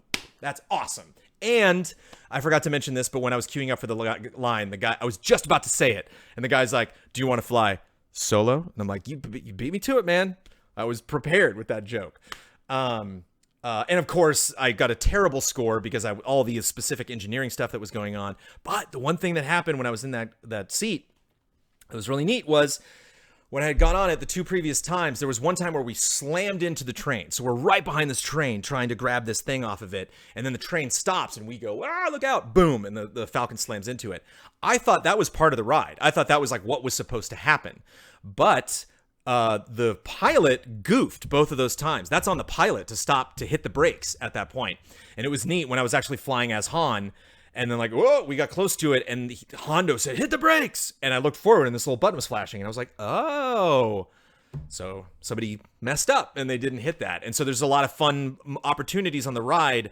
One point, the second time I went on it, when I was escaping the first time, we completely missed the compartment. So we only got one of the compartments and then only, our score was affected. And so the last part of that ride, it was like, oh, come on, let's get it. And then it got away. Second time I went on it, we grabbed that thing almost immediately. So when we flew out at the end and escaped, you go to Corellia in it, spoilers. When you fly out in the end, it was like, we don't need to chase that train anymore. We got it. The train left and bye, we're good. Like you did well. So there's less, hectic stuff to deal with at the end of the ride. So I was just so enamored with that. And I of course, I go to social media and everyone's like, I thought it would be better. And like, I don't know what you're comparing it to. I've never been on a ride like that ever. And certainly after you get to fly that thing by yourself. I did talk to one other person since then that had been, and apparently they got to pilot it with just one other person. So it was just this gal and her friend, and they were in the front piloting it. And I bet that is pretty damn fun too. Especially if your friend is a Wookiee. And so I come out of that ride and it's like 12:10 now. And they're like, ladies and gentlemen, Galaxy's Edge is now closed. Thank you for coming to Disneyland. Get the hell out of here. You don't have to go home, but you can't stay here. And I walk out and there's Amanda on her phone and she looks up. She's like, oh, hon. She's like, was that fun going on it one more time? And I'm like, honey, that was one of the best Star Wars and theme park moments of my life. That just absolutely blew me away. So that was cool. I don't know if I'll ever get that opportunity again. Although, to be honest, at this point, it would be really fun to ride it solo one more time. But I'm super hungry just to get my close friends and just be yelling like, buddy, come on, hit the brakes. Slamming it back and forth. That ride rules. And it's, I don't know what the wait's going to be like once they get past this whole reservation period and once they let everybody else come in and check it out. But again, single rider, I got on that ride in like 20 minutes, 25 minutes. So not bad. So again, if you are with a group and all of you don't care if you ride that ride with each other, and you might still, sometimes single rider calls in like 2 or 3 people. So it's just that you have no control over that. Highly recommend that single rider. But we'll see. We'll see what Star Wars Land is like when it gets opened up, everybody. We'll see what those lines transform into. And certainly you got that Rise of the Resistance ride that's just waiting. Can't wait. Apparently that's like the biggest ride Disney's ever built anywhere at all. So, and hopefully if Alexander Zirianov is listening, there's another ride, another example of what a ride could potentially be. And of course I didn't really, get into like some of the specific, really fun, surprising moments and the dialogue. There's a lot of great, playing around with perception and depth and weight, and they love to kind of. It's a whole different thing from you being like on Star Tours, like, hey, I've been on this ride before. We're gonna turn left right now. Wee. And it's another thing when like a 5-year-old is in charge, and you're like, there's just some kid in front, like, guess what? We're flying right into that car. The quote of the day was the second time I rode it when we were finished. This kid turns around from the front driver's seat and addresses his family, and he says, "That is how you fly." I was like, there's nothing. I would have loved to sit in that kid's chair during this ride, but that was worth it, man. Just sitting back and having this like 12-year-old shame his parents after like their performance the last time they went on Smuggler's Run. It's so good. Yeah, I hope people don't rush them at the end. But then again, I don't know. That's kind of what you do at Disneyland. Like, I think it seems like inevitable. It seems like such an easy thing to do. It's like, oh, you just wait until the end of the day and then you hit it. Well, most people when they're at Disneyland aren't there anymore because they're destroyed. Like, parents are tired because they're dealing with their families all day. People get tired. If you're like me, the perfect Disneyland day for Amanda and I is like enter in around 2 or 3 in the afternoon, right when the sun is just kind of slowly starting to set and the lights are coming on, and then leave at like 10. And then we're home at 11 and I can take the dog out and go to bed, and so like we miss that beautiful end of night thing, but like that's so perfect for like that one last Star Tours, that one last Space Mountain, that one last Pirates. The lines really dip and you always want to sneak in when the people doing the rides are like, okay, one more car. Okay, here we go. And I was just lucky enough to get that on a preview night on a brand new ride that I was only the 3rd time that I had been on it.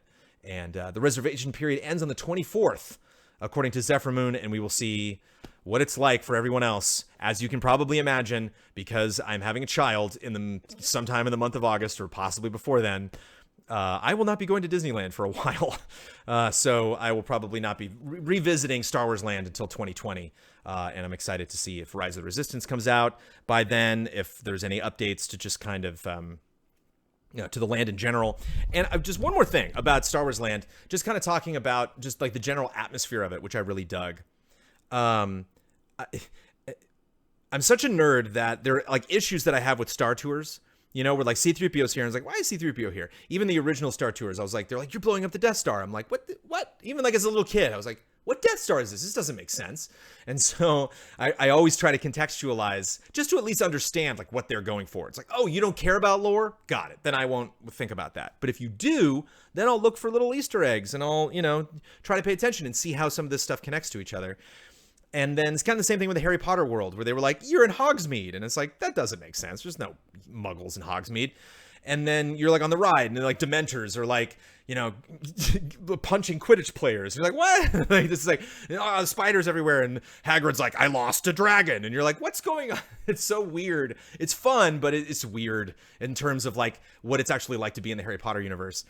But then you go on the Gringotts ride in Florida. And that ride actually kind of makes sense. They actually make an effort to try to fit you into the Harry Potter universe and kind of mirror events that have already taken place in the world, but just add you to them, not only while you're on the ride, but in the line itself. One of my favorite parts of going on the Gringotts ride was while we were in the line, you can see silhouettes and you can hear Harry, Ron, and Hermione as they're disguised going into the Ministry of Magic, not the Ministry of Magic, going into Gringotts. Or that might have been the Ministry of Magic too. I think we might have walked through there for a second, but like basically stealthing in, or I think it was Gringotts, basically stealthing in during book 7.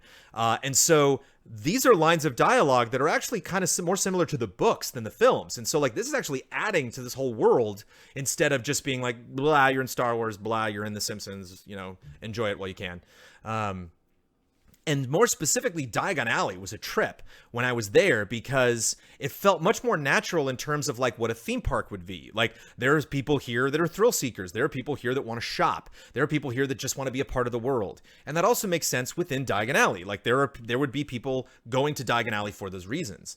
And so it's really interesting having this land be set up as a spaceport, specifically a spaceport we've never been to. Like they've never talked about Black Spire, port. They've never talked about Batuu before. If they have, I missed it.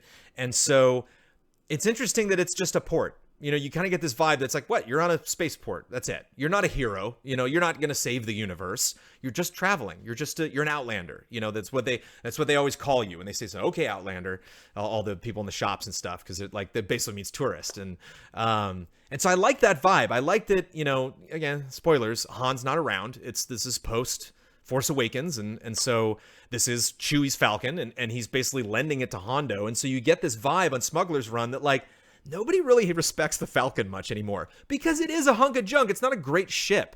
And it makes sense that it would be used mostly to like transport goods and people, and like that's about it. Like, this is not the ship you want to take into battle. This is not the ship that you want to try to survive in. And so when I remember I had this kind of pang of guilt when I was done with this last, because it's just me. I'm sitting in the Falcon, and we've queued up, and Hondo's telling me how poorly I did, and they're like queuing us. You can feel the ship moving. You can feel they're like, and now we're moving you to a spot where the exit goes, and then after this we'll move to another spot where everyone's going to queue up and get on the ride. And I'm in this part where I'm looking around, and I'm like, man, he kind of just thinks he doesn't really think very highly of the Falcon, and it's kind of a bummer that Chewie's let the Falcon get to this point. And then I think to myself, like, well, what, if with Han gone, what really value does the Falcon have beyond nostalgia? And so it's interesting to have everyone around. Again, this ride was, somebody parked this hunk of junk in the parking space, and Hondo being like, hey, you almost blew up the Falcon, who cares? Like, it's interesting that it's up to you, the fan, to believe that the Falcon is special. It's up to you, the fan, to get it through this Smuggler's Run mission without destroying it, because Chewie's busy and Hondo doesn't care. And I kind of dug that attitude. I thought it was really interesting that, on the surface, for a non-fan, you don't have like Star Wars coming at you. It's just like, oh, it's just another land and it's cool. We can get a drink, and that was neat. But if you are a Star Wars fan, it's like, I went by the First Order area, and like I got it on my phone right now. Let me see if I have any. Hold on, let me turn my notifications off. But this is my and I'm playing Galaxy of Heroes right now. I'm all Star Warsed out. But this is on my phone currently, and it's Kylo Ren's ship, and it's parked there. Again, they didn't do anything. There wasn't a show up there or something. I was kind of like standing around waiting, but they got the First Order flags out, and it's just clearly like the First Order part of town. And I'm just, getting chills being in there, but there's just, that's it. It's just a set dressing for you as a Star Wars fan to enjoy that environment. And I just thought it's just a very interesting balance. It like is very Star Wars, but at the same time, is very relaxed in terms of this world that they're attempting to create. So it's going to be interesting to see what Rise of the Resistance is going to like. It's going to be interesting to see this kind of narrative that they're creating with these characters that are exclusive to this land, how that evolves. Kind of like something like the Jungle Cruise. If you've been on Jungle Cruise a bunch of times, that script has evolved, like that, the attitude of how the stuff they've added to that ride and how they joke about it, obviously has changed because they want to want to recycle jokes for decades and decades. And so it's going to be interesting to see, as a Star Wars fan, what that land is like in a year, in 5 years, in 10 years. And I'm certainly going back, and I will give you my next report when that happens. Apologies, I'm just adding this on Cup of Jones. It seemed like I didn't have time. I almost wrote a blog the Friday night before we went to EA Play the next day, because I went that Thursday night. And that next day, I was like, I almost wrote like a whole blog explaining all of this stuff. And I was like, I don't have time. I should probably get some sleep. And so apologies, just slapping into an episode of Cup of Jones. Like, this probably would be something that would earn on our channel, but 2 weeks later, if you want reports on Galaxy's Edge, if you want photos from that land, if you want to know what people think about it, it's all out there. But if you want to know what I think about it, there it was. That's our episode of Cup of Jones. Thank you for watching, everybody. So again, like, I'm not in a rush to go back. If what I just said is just killing you and you're like, oh, God, I really want to go, it's not going anywhere. It's going to be there forever. And even me, who went there, I still haven't been there during the day. I just went there at night. So I'm hungry to go back during the day. I'm hungry to go back and actually drink an alcoholic drink in that bar. I'm excited about seeing some shows there, goofing off with some cast members, and just seeing how nerdy that Star Wars land can get for a Star Wars nerd. Again, you heard my takeaways. We had an absolutely wonderful E3. This is just one of those times where I am just crazy grateful for all of the opportunities that we have. I think I'm like that year round, but specifically with that studio, like the type of coverage that we were able to produce, setting those monitors up and like hanging out with Ian while they were just talking about something, and then just kind of looking at the monitors and like turning to Ian and being like, this looks good. We pulled off some fun coverage this year. And it's really great that we have this relationship with all of you.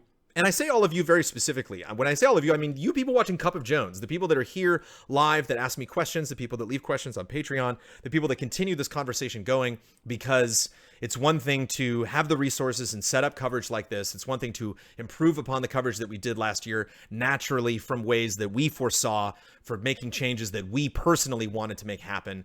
But it's another thing for people to be like, hey, it's a bummer that those logos didn't do anything in the background. It's a bummer that the getting up off of the on and off the desk was a little clumsy. I was weird that you didn't shoot to the streaming stage when you were doing impressions. It's good to know these things going into next year so that we can figure out if they are problems that we genuinely want to solve, and if we want to solve them, obviously not only waiting until next year, but whenever we cover the PlayStation 5 announcement, the Xbox, Scarlet announcement, any future fun events that happen in video games. Really exciting to cover them from that studio, and we have all of you to thank.